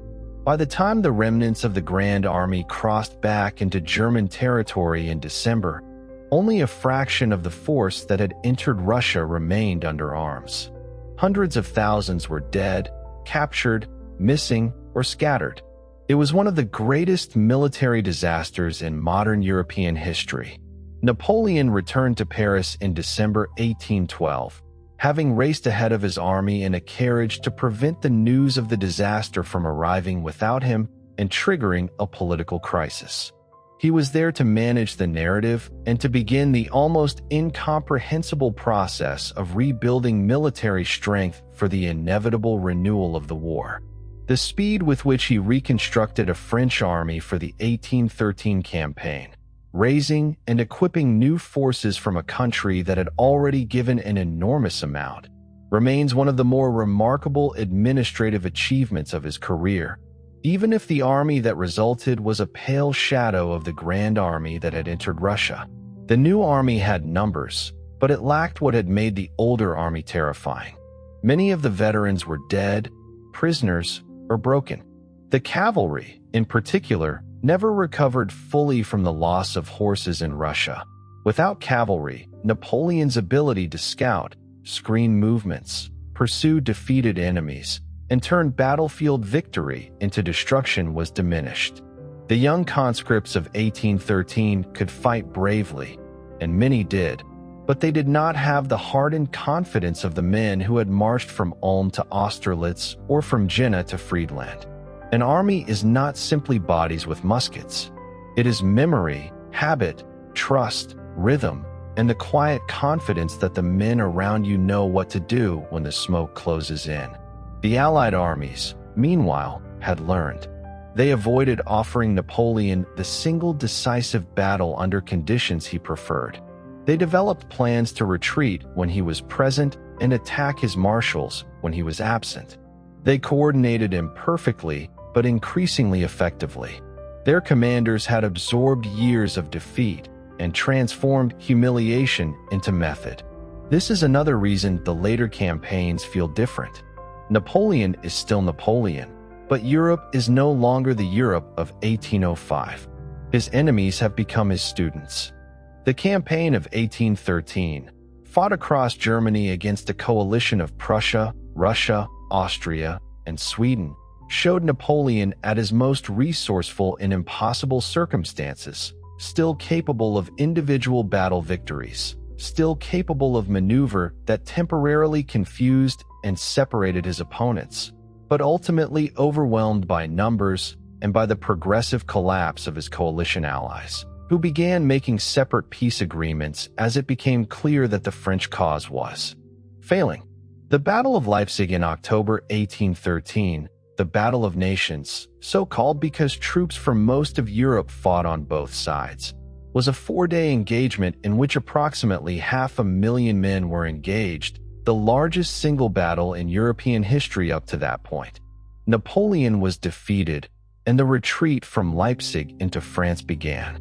The campaign of France in 1814, fought as the Allied armies converged on Paris from every direction, was in tactical terms perhaps the most brilliant of Napoleon's career. There is something almost tragic about the 1814 campaign because it shows Napoleon's genius still alive inside a situation that genius could no longer solve. Again and again he struck separate Allied forces with speed and precision, winning battles that would have been famous turning points in an earlier stage of his career. But there were too many enemies, too many fronts, too little time, too little manpower, and too little political faith remaining. France was tired. The marshals were tired. The families who had given sons for 20 years were tired. Victory had become too expensive, and even Napoleon could not make exhaustion disappear. His abdication at Fontainebleau was theatrical because Napoleon could hardly do anything without theater. He attempted suicide with poison he had carried since the Russian campaign, but the poison had weakened with age and failed to kill him. The farewell to the old guard in the courtyard at Fontainebleau, where he embraced the eagle standard and spoke to the soldiers who had followed him through the impossible, became one of the defining scenes of the Napoleonic legend. Even defeat became material for memory, a series of rapid strikes against separate Allied columns that momentarily threw the invasion off balance and demonstrated that the old military intelligence had not diminished even as the strategic situation became hopeless. But the Allies were too numerous, too coordinated, and too determined. Paris fell in March 1814. Napoleon abdicated. He was exiled to the island of Elba, a small territory in the Mediterranean between France and Italy, where he was technically sovereign, a ruler of a miniature state with his own army of 600 men and his own small navy. He lasted less than a year. In March 1815, learning that the Bourbon Restoration was unpopular in France, that the returning royalists were alienating both the army and the revolutionary generation, that the Allied powers at Vienna were quarreling among themselves, Napoleon landed on the French coast with his small force and marched toward Paris. The units sent to stop him joined him instead. Marshal Ney, who had promised Louis XVIII to bring Napoleon back to Paris in an iron cage, rode to meet him at Auxerre and embraced him in front of his troops. Napoleon entered Paris in triumph on the 20th of March 1815, exactly 100 days before his final defeat. The 100 days, the episode that gave that phrase to history, ended at Waterloo on the 18th of June 1815, in a battle that Napoleon lost against the combined British and Prussian forces commanded by Wellington and Blücher. Waterloo has been retold so often that it can seem less like a battle than a verdict handed down by history. But on the day itself, the result was uncertain for many hours. Heavy rain the night before delayed the French attack because the ground was too soft for artillery to maneuver effectively. Wellington placed his army behind the ridge of Mont Saint-Jean, sheltering much of it from direct French fire and using farms and strongpoints, Hougoumont, La Haye-Saint, Pays-Plate, as anchors that absorbed French attacks and disrupted the rhythm of Napoleon's plan. The French army fought with extraordinary determination. The British and Allied army endured punishment that would have broken a less disciplined force. The Prussians marched toward the battlefield while Grouchy, detached with a French force to pursue them, failed to prevent their arrival. The myths of Waterloo are many.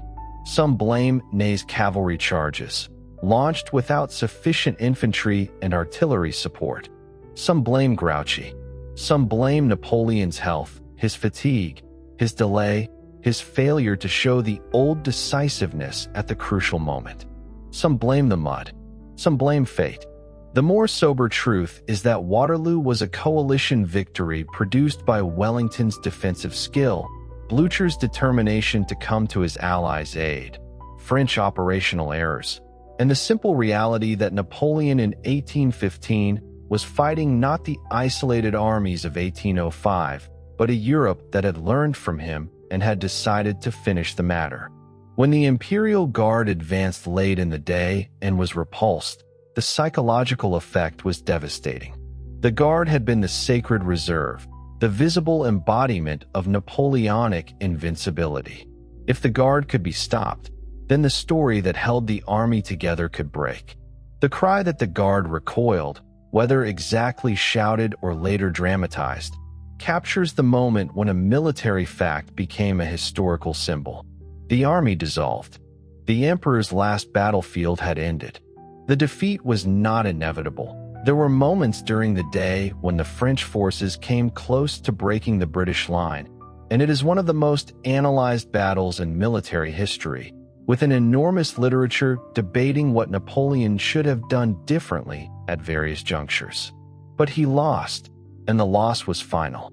He abdicated for a second time and surrendered himself to the British, hoping initially for asylum in England or America.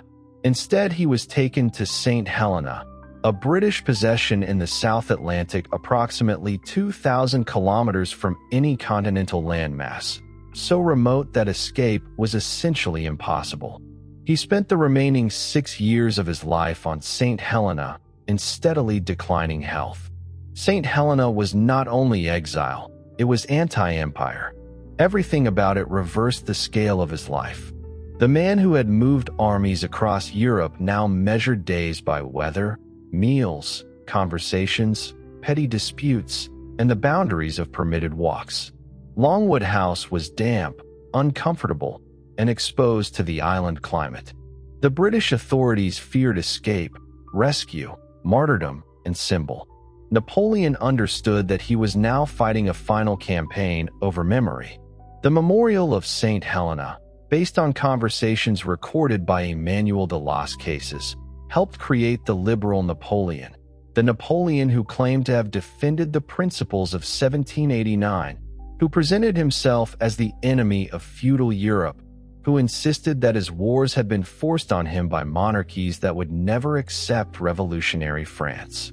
This version was partial, self-serving, and enormously effective. It allowed later generations to separate Napoleon, the heir of the revolution, from Napoleon the censor, conqueror, and emperor. It gave the 19th century an image of the fallen titan chained by reaction, and that image proved politically powerful. The death itself was less romantic than the legend. The autopsy pointed to disease of the stomach, and stomach cancer remains the most widely accepted explanation, especially given family history. The arsenic theories, wallpaper theories, and murder theories tell us less about the medical evidence than about the refusal of admirers to let so immense a life end in ordinary illness. Great men, legend insists, should be struck down by conspiracy or destiny. Bodies are less theatrical. They fail. When his remains were returned to France in 1840, the event was both funeral and political theater. The July monarchy hoped to harness Napoleonic memory without unleashing it. Crowds lined the route. Veterans wept. A generation that had grown up under the shadow of the empire saw the coffin return to Paris as though a buried age had risen from the Atlantic. The Invalides became not simply a tomb, but a site of national argument. To stand there is to see how completely Napoleon succeeded in becoming unavoidable, surrounded by a small group of loyal companions. In a prolonged conflict with Sir Hudson Lowe, the British governor of the island, over the conditions of his captivity. He dictated extensively. The memoirs and the reflections and the accounts of his campaigns that collectively constitute what historians call the Napoleonic legend. his own retrospective construction of who he had been and what he had meant.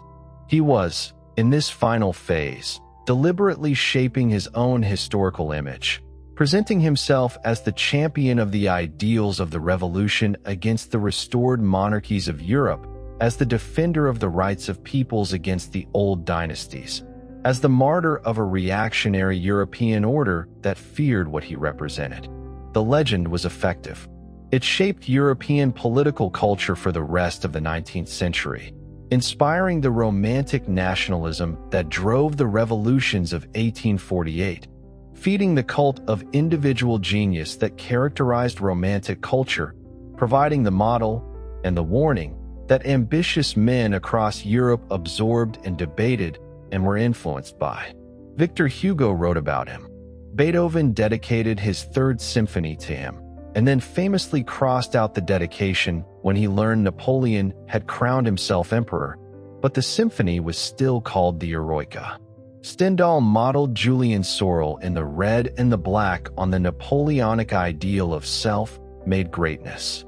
Hegel described seeing Napoleon ride through Jena after the battle and said he had seen the world spirit on horseback. Napoleon died on Saint Helena on the 5th of May 1821 at the age of 51. The cause of his death has been debated ever since. His own partisans blamed British cruelty and the unhealthy climate of the island, and the theory that he was poisoned by arsenic, whether deliberately or accidentally through the wallpaper paste in his damp quarters, has been periodically advanced and periodically disputed by historians and forensic scientists. Whatever the specific cause, the 6 years of captivity on a remote and humid island were clearly not good for his health, and the man who had crossed the Alps and slept in the field in the Russian winter died of something considerably more prosaic.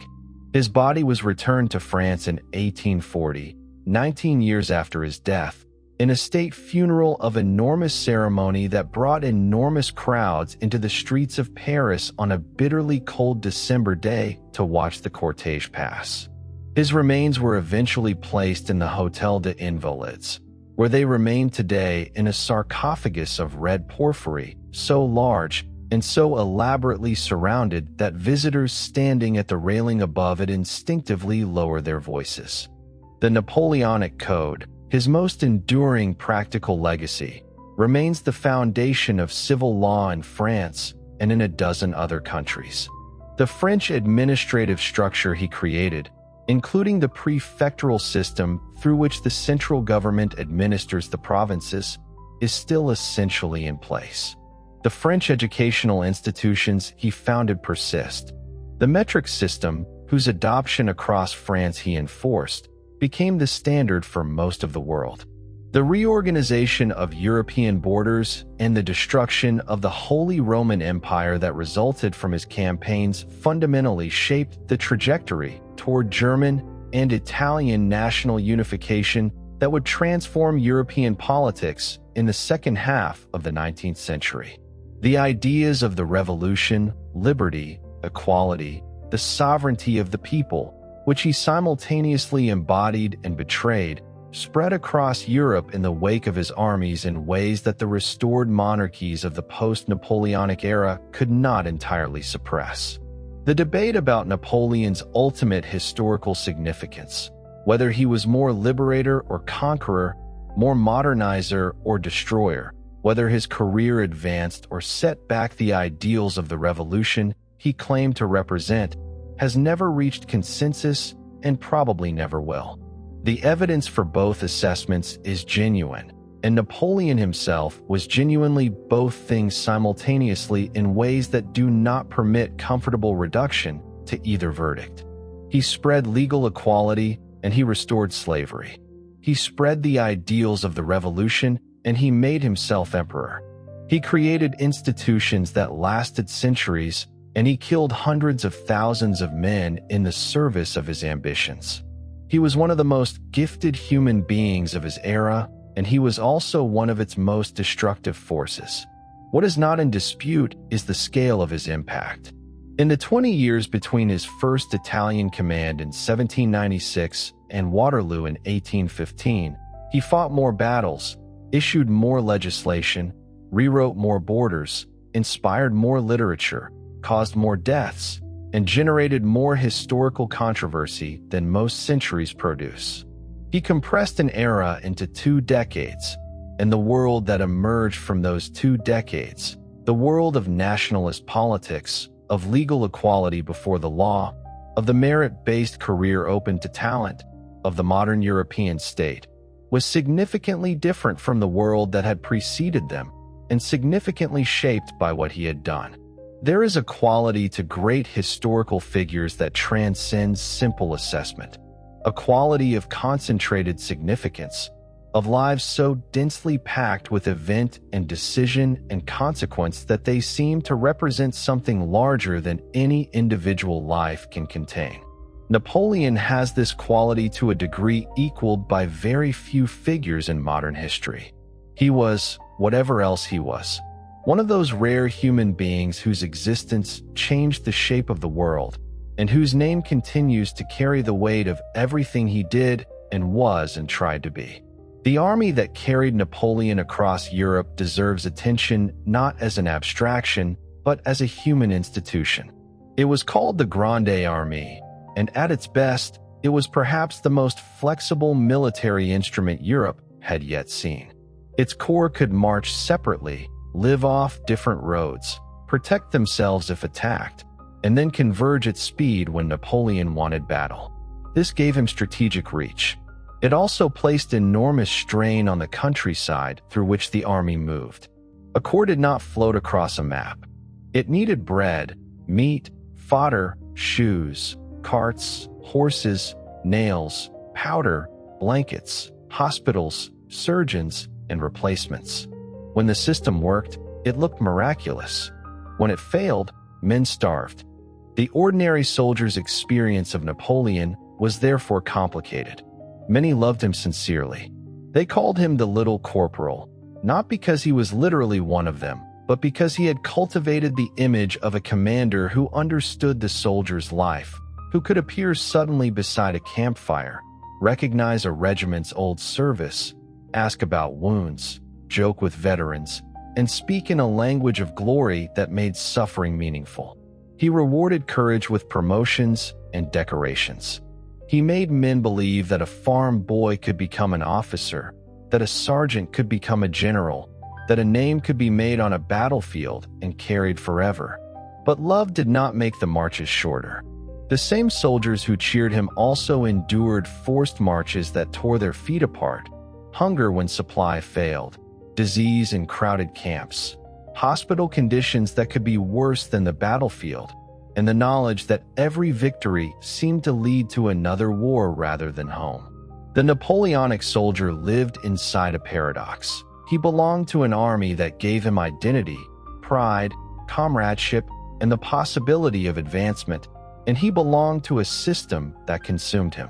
The eagles on the standards were sacred because they gave meaning to sacrifice. They were also sacred because sacrifice had become unavoidable. The marshals, too, were not merely names attached to battles. They were personalities, rivalries, strengths, limitations. Davout was rigorous and coldly effective.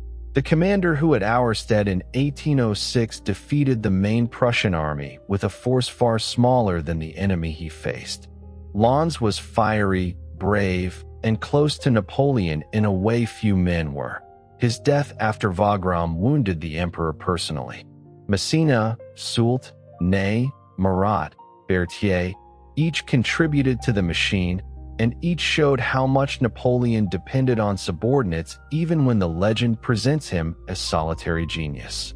Berthier in particular, his chief of staff, translated Napoleon's ideas into orders with a precision that made the whole system function. After Berthier was gone in 1815, the machinery was never quite the same. There was also the empire of paper. Every campaign produced correspondence in astonishing volume. Orders to marshals, instructions to ministers, notes on supplies, scoldings for officials, diplomatic letters, police reports, financial commands, family interventions. Napoleon's genius was not only that he could see the battlefield, but that he could hold dozens of administrative threads in his mind and pull them quickly. He could ask why a road had not been repaired, why a prefect had not sent numbers, why a regiment lacked shoes, why a newspaper had printed something inconvenient, why a brother was behaving like an independent king rather than an imperial servant. This was exhausting to everyone around him. It was also part of why the empire worked as long as it did. The people under his rule experienced this efficiency in different ways. A merchant might appreciate standardized law and safer roads. A peasant might hate conscription. A Jewish community in parts of Europe might experience the destruction of old restrictions as liberation, while also encountering Napoleon's desire to regulate and assimilate. A German reformer might admire the end of feudal privileges and resent French domination in the same breath. A Polish patriot might see Napoleon as the best hope for national restoration and then discover that hope was always subordinate to his strategic needs. The empire did not mean one thing. It arrived with courts and taxes, opportunity and requisition, equality and police, maps and bayonets. Women, especially, reveal the limits of Napoleonic modernity. The civil code created clarity in family law, but much of that clarity strengthened male authority. A wife owed obedience to her husband. Divorce existed, but under conditions that reflected unequal assumptions. Property rights and legal identity were shaped by a family model in which the male head remained central. Napoleon admired capable women in specific contexts, and he was surrounded by formidable women: Letizia, Josephine, Hortense, Caroline, Marie-Louise, and many others, but his legal imagination was not built around female independence. In this sense, his regime carried forward a revolutionary language of equality while narrowing the possibilities of that equality inside the household. The visual culture of the regime worked constantly to make the empire appear inevitable. David's coronation painting, Gross Plague Scene at Jaffa, Gerard's portraits, medals, arches, columns, bulletins, uniforms, and carefully staged ceremonies all participated in the construction of Napoleon as more than a ruler. He became a symbol before he became a memory. The Vendôme column in Paris, modeled in part on Trajan's column in Rome and cast from enemy cannon, told the city that victory itself had become architecture. The Arc de Triomphe, begun under Napoleon, though completed long after him, turned military glory into urban destiny. Even when unfinished, these projects taught Paris to imagine itself as the capital of a new Roman world. This Roman language was everywhere: consuls, eagles, triumphs, laurel wreaths, codes, legions, empire. Napoleon drew deliberately on antiquity because antiquity gave grandeur to political invention. He was not simply imitating Caesar or Augustus, but he understood that modern power needs old images. The French Revolution had loved Rome because Rome offered republican virtue, sacrifice, and citizenship. Napoleon loved Rome because Rome offered command, law, roads, armies, and empire. The same ancient mirror reflected different faces depending on who stood before it. His enemies also used images. British caricaturists made him small, ridiculous, furious, childish, monstrous, a tiny tyrant trying to swallow the globe. The famous image of Napoleon as unusually short is partly a product of this propaganda and partly a confusion of measurement systems and visual politics. He was not exceptionally short for his time, but the caricature mattered because it made his ambition look absurd. Britain, unable to defeat him easily on land for many years, fought him with money, ships, coalitions, newspapers, cartoons, and ridicule. Napoleon understood propaganda, but he did not control all of it. No one does. The emotional center of the story changes after 1812 because from that point onward Napoleon is no longer history's irresistible force. He is a man trying to outrun consequences. This is why the late campaigns are so compelling. The genius remains, but the margin disappears. A younger Napoleon could make a risky plan and turn it into victory because the army was strong, the marshals were sharp, the cavalry could pursue, the enemy was uncertain, and the political situation had not yet hardened completely against him. The later Napoleon still sees possibilities, but each possibility is narrower than the last. Europe has learned. France has bled. Time has turned. Even his return from Elba, astonishing as it was, depended on memory more than power.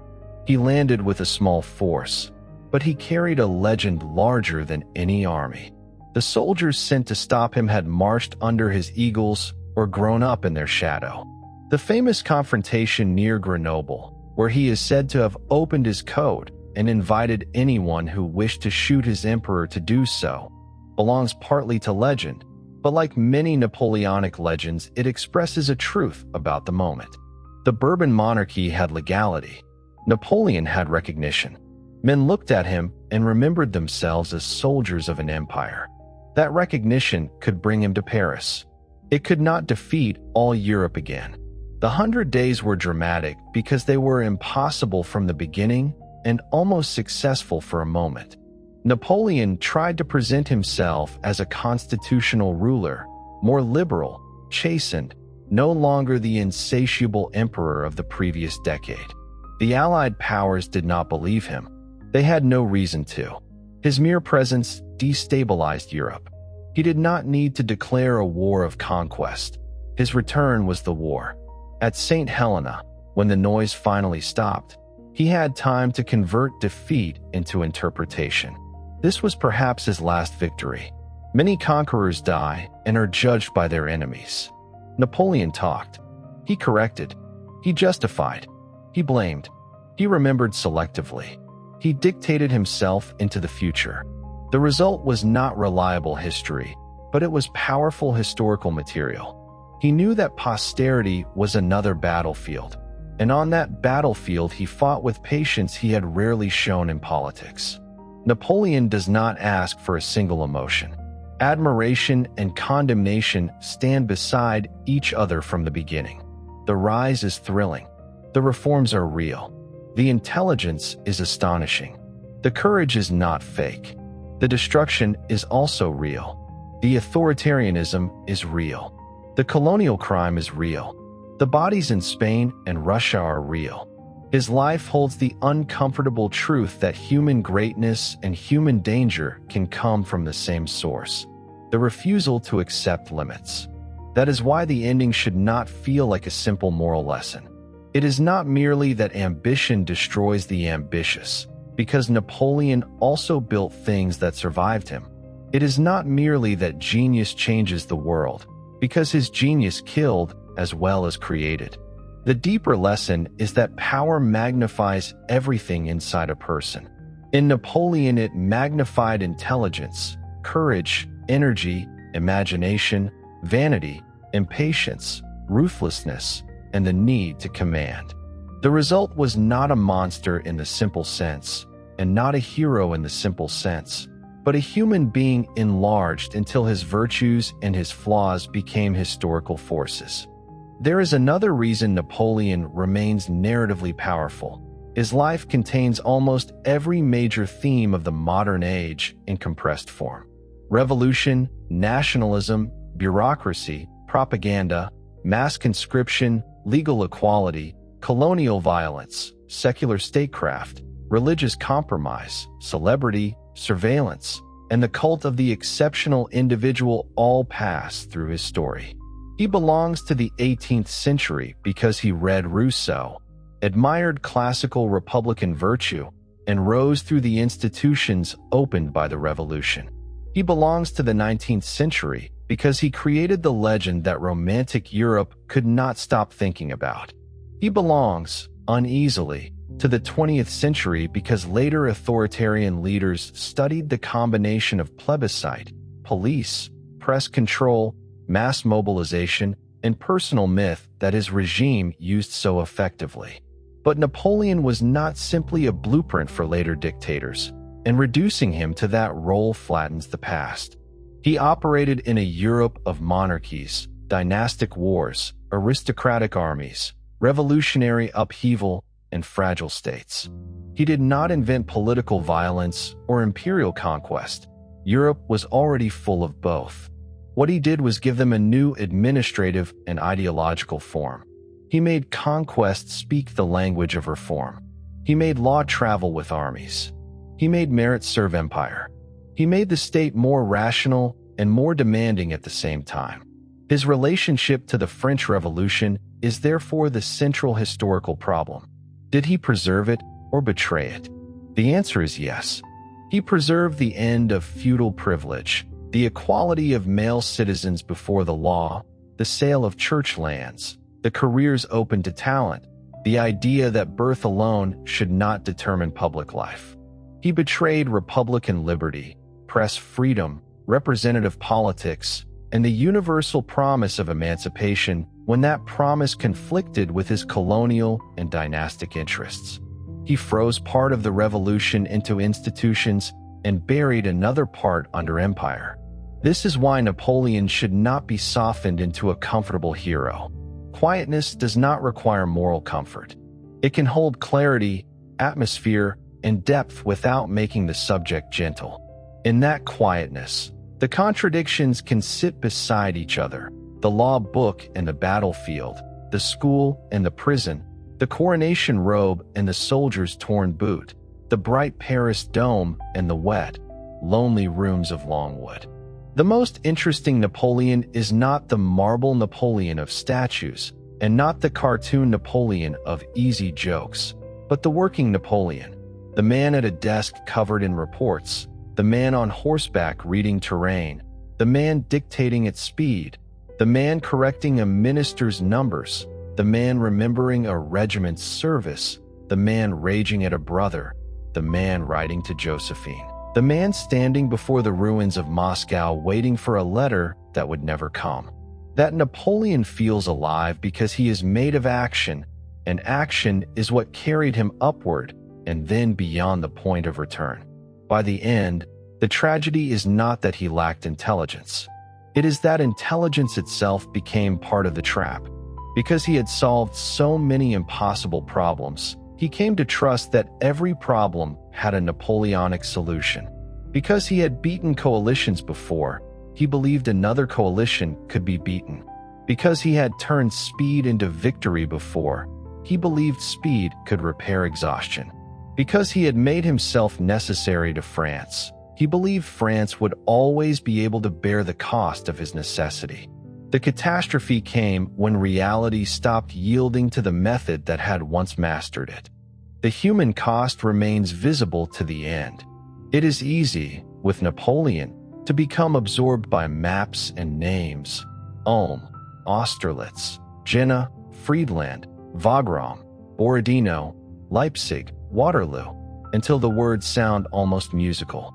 But each name was also a place where bodies were torn open by iron, where horses screamed, where surgeons worked without anesthesia as modern medicine understands it, where letters stopped coming home, where villages were stripped for firewood and food, where civilians learned that the march of history can sound like boots at the door.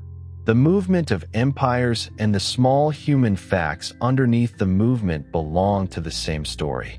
The same is true of his reforms. The Napoleonic Code can be admired as a monument of legal clarity, but it was also a social document with assumptions built into it about fathers, husbands, property, legitimacy, obedience, and the shape of the family. The lycées trained talent, but they trained talent for service. The prefects created efficiency, but they also created central control. The Legion of Honor rewarded merit, but merit was defined by usefulness to the state. Napoleon's genius was not merely that he modernized. It was that he made modernization disciplined, hierarchical, and obedient. This combination is why he was so difficult for later Europe to reject completely. The restored monarchies could remove him, but they could not simply restore the world he had broken. They could bring back kings, but they could not make millions of men forget that careers had opened, that laws had been rewritten, that peasants had acquired land, that armies of citizens had defeated armies of dynasties, that nations could imagine themselves as historical actors. Napoleon was defeated, but the old Europe did not come back untouched. It came back nervous, altered, and haunted. The haunting is part of the legacy. Every later European crisis seemed to summon him in some form. The revolutionary dream of the strong liberator, the conservative fear of the military dictator, the nationalist admiration for the man who made a people powerful, the liberal suspicion of the ruler who speaks in the name of the people while silencing them. His nephew would build the Second Empire under the name Napoleon III, proof that the name itself had become a political instrument. Even failure became inheritance. This gives the ending its emotional weight. Napoleon does not disappear at Saint Helena. He becomes argument. He becomes architecture, law, memory, warning, temptation, and myth. Many rulers die and become dates. Napoleon died and became a question. There is also the matter of scale and time.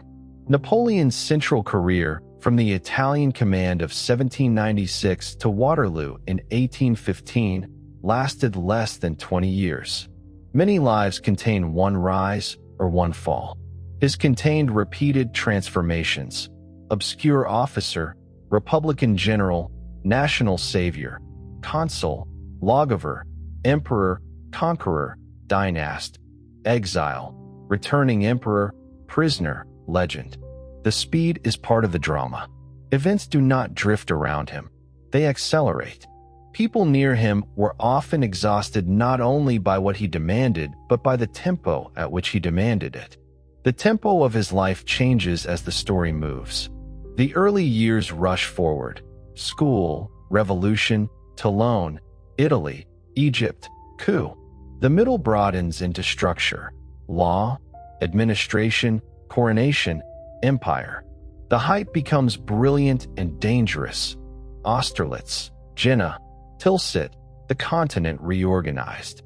Then the rhythm darkens. Spain, Russia, Leipzig, abdication.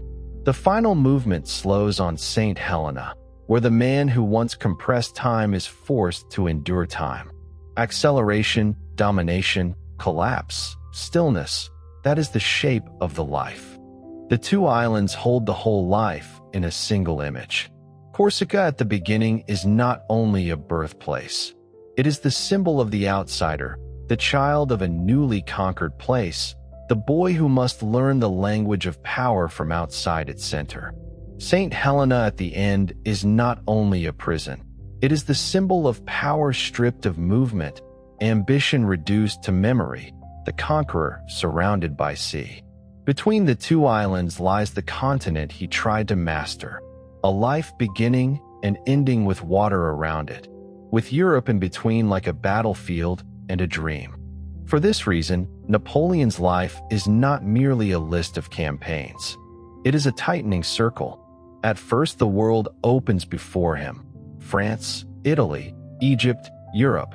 Then the same world begins to close. Spain resists, Russia recedes, Germany rises, Paris falls, Elba contains him, Waterloo ends him, Saint Helena isolates him. The geography itself becomes emotional. And because the subject is Napoleon, every claim of grandeur has a shadow beside it. Law stands beside control. Glory stands beside conscription. Genius stands beside the men who paid for genius with their bodies. That balance does not flatten him into a villain, and it does not polish him into a hero. It explains why people followed him, why people feared him, why people admired him, and why Europe finally decided that no peace was possible while he remained free to act. The final silence of Saint Helena therefore carries all the earlier noise inside it: the schoolyard mockery at Brienne, the guns at Toulon, the cheering soldiers in Italy, the scholars measuring Egypt, the deputies driven from St. Cloud, the organ music of Notre Dame, the sun over Austerlitz, the burning streets of Moscow. the mud of Waterloo. Everything that had moved too quickly finally becomes still. That stillness is not peace exactly. It is judgment postponed, because Napoleon's life continued to move through the minds of others long after his body could no longer move at all. And in that continued movement, between admiration and warning, the legend found the form in which it would survive. The argument remains unfinished. Even 2 centuries later, the question still has force, because Napoleon remains one of the clearest examples of how one life can become both instrument and warning. The emperor is gone. The island of Saint Helena is still there, small and remote in the South Atlantic, the sound of the sea constant around it. The wind that found Napoleon in his last years still moving through the same air, indifferent to what it has witnessed. The world he made, and the world he destroyed, and the world that came after both of these, that is still with us. Modern arguments about Napoleon often reveal as much about the people arguing as about Napoleon himself. To some, he is the great modernizer, the man who broke feudal Europe and carried rational law into the territories he conquered. To others, he is the prototype of the modern authoritarian leader, using popular legitimacy, propaganda, police power, and mass mobilization to concentrate authority in himself. Both readings have evidence. That is why the argument persists.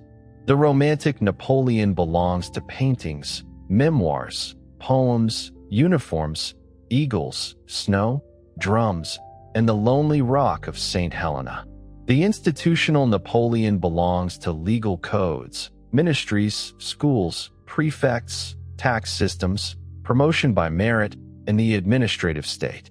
The violent Napoleon belongs to conscription lists, burned towns, mass graves, colonial war, censorship, and the sons who never came back.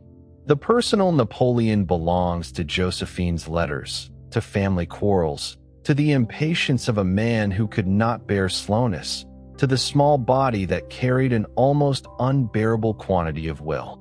No single version can contain him. The greatness becomes more interesting when the cost is visible.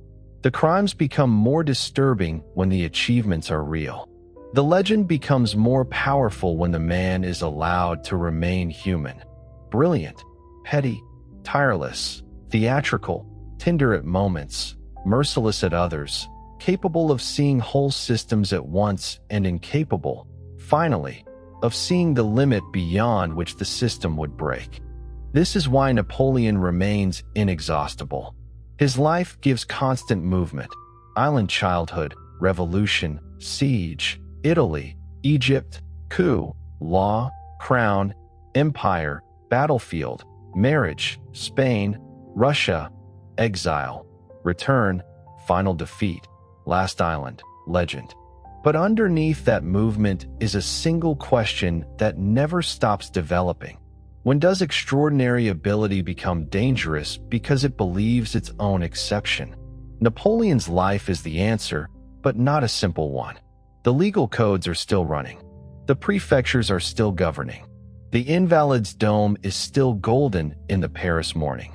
And somewhere in the books, in the arguments, in the films, in the fascination that shows no sign of diminishing, Napoleon Bonaparte is still being argued about, still being assessed, still being found extraordinary and terrible and irreducible to any single verdict.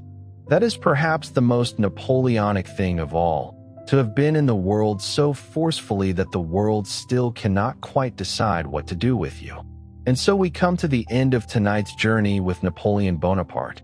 We have followed him from the rocky hills of Corsica to the marble floors of the Tuileries Palace, from the siege of Toulon to the retreat from Moscow, from the coronation in Notre Dame to the last years on Saint Helena, dictating his legend to the damp Atlantic air. He was a soldier of genius who fought 60 battles. He was an emperor who rewrote the laws of Europe. He was a legend who shaped the imagination of the 19th century and who has not stopped shaping ours. He was a man of contradictions so fundamental that no simple assessment can contain him. The world before Napoleon and the world after Napoleon were genuinely different worlds. The force that made the difference was a Corsican boy who learned to master the language and institutions of France without ever entirely losing the marks of the island that formed him, who read voraciously, worked with almost frightening intensity, saw solutions before others had fully understood the problem, and built a life around the assumption that very little was beyond his reach. He was right often enough to transform Europe and wrong catastrophically enough to destroy much of what he built. The combination of the two is history. Sleep well. Good night.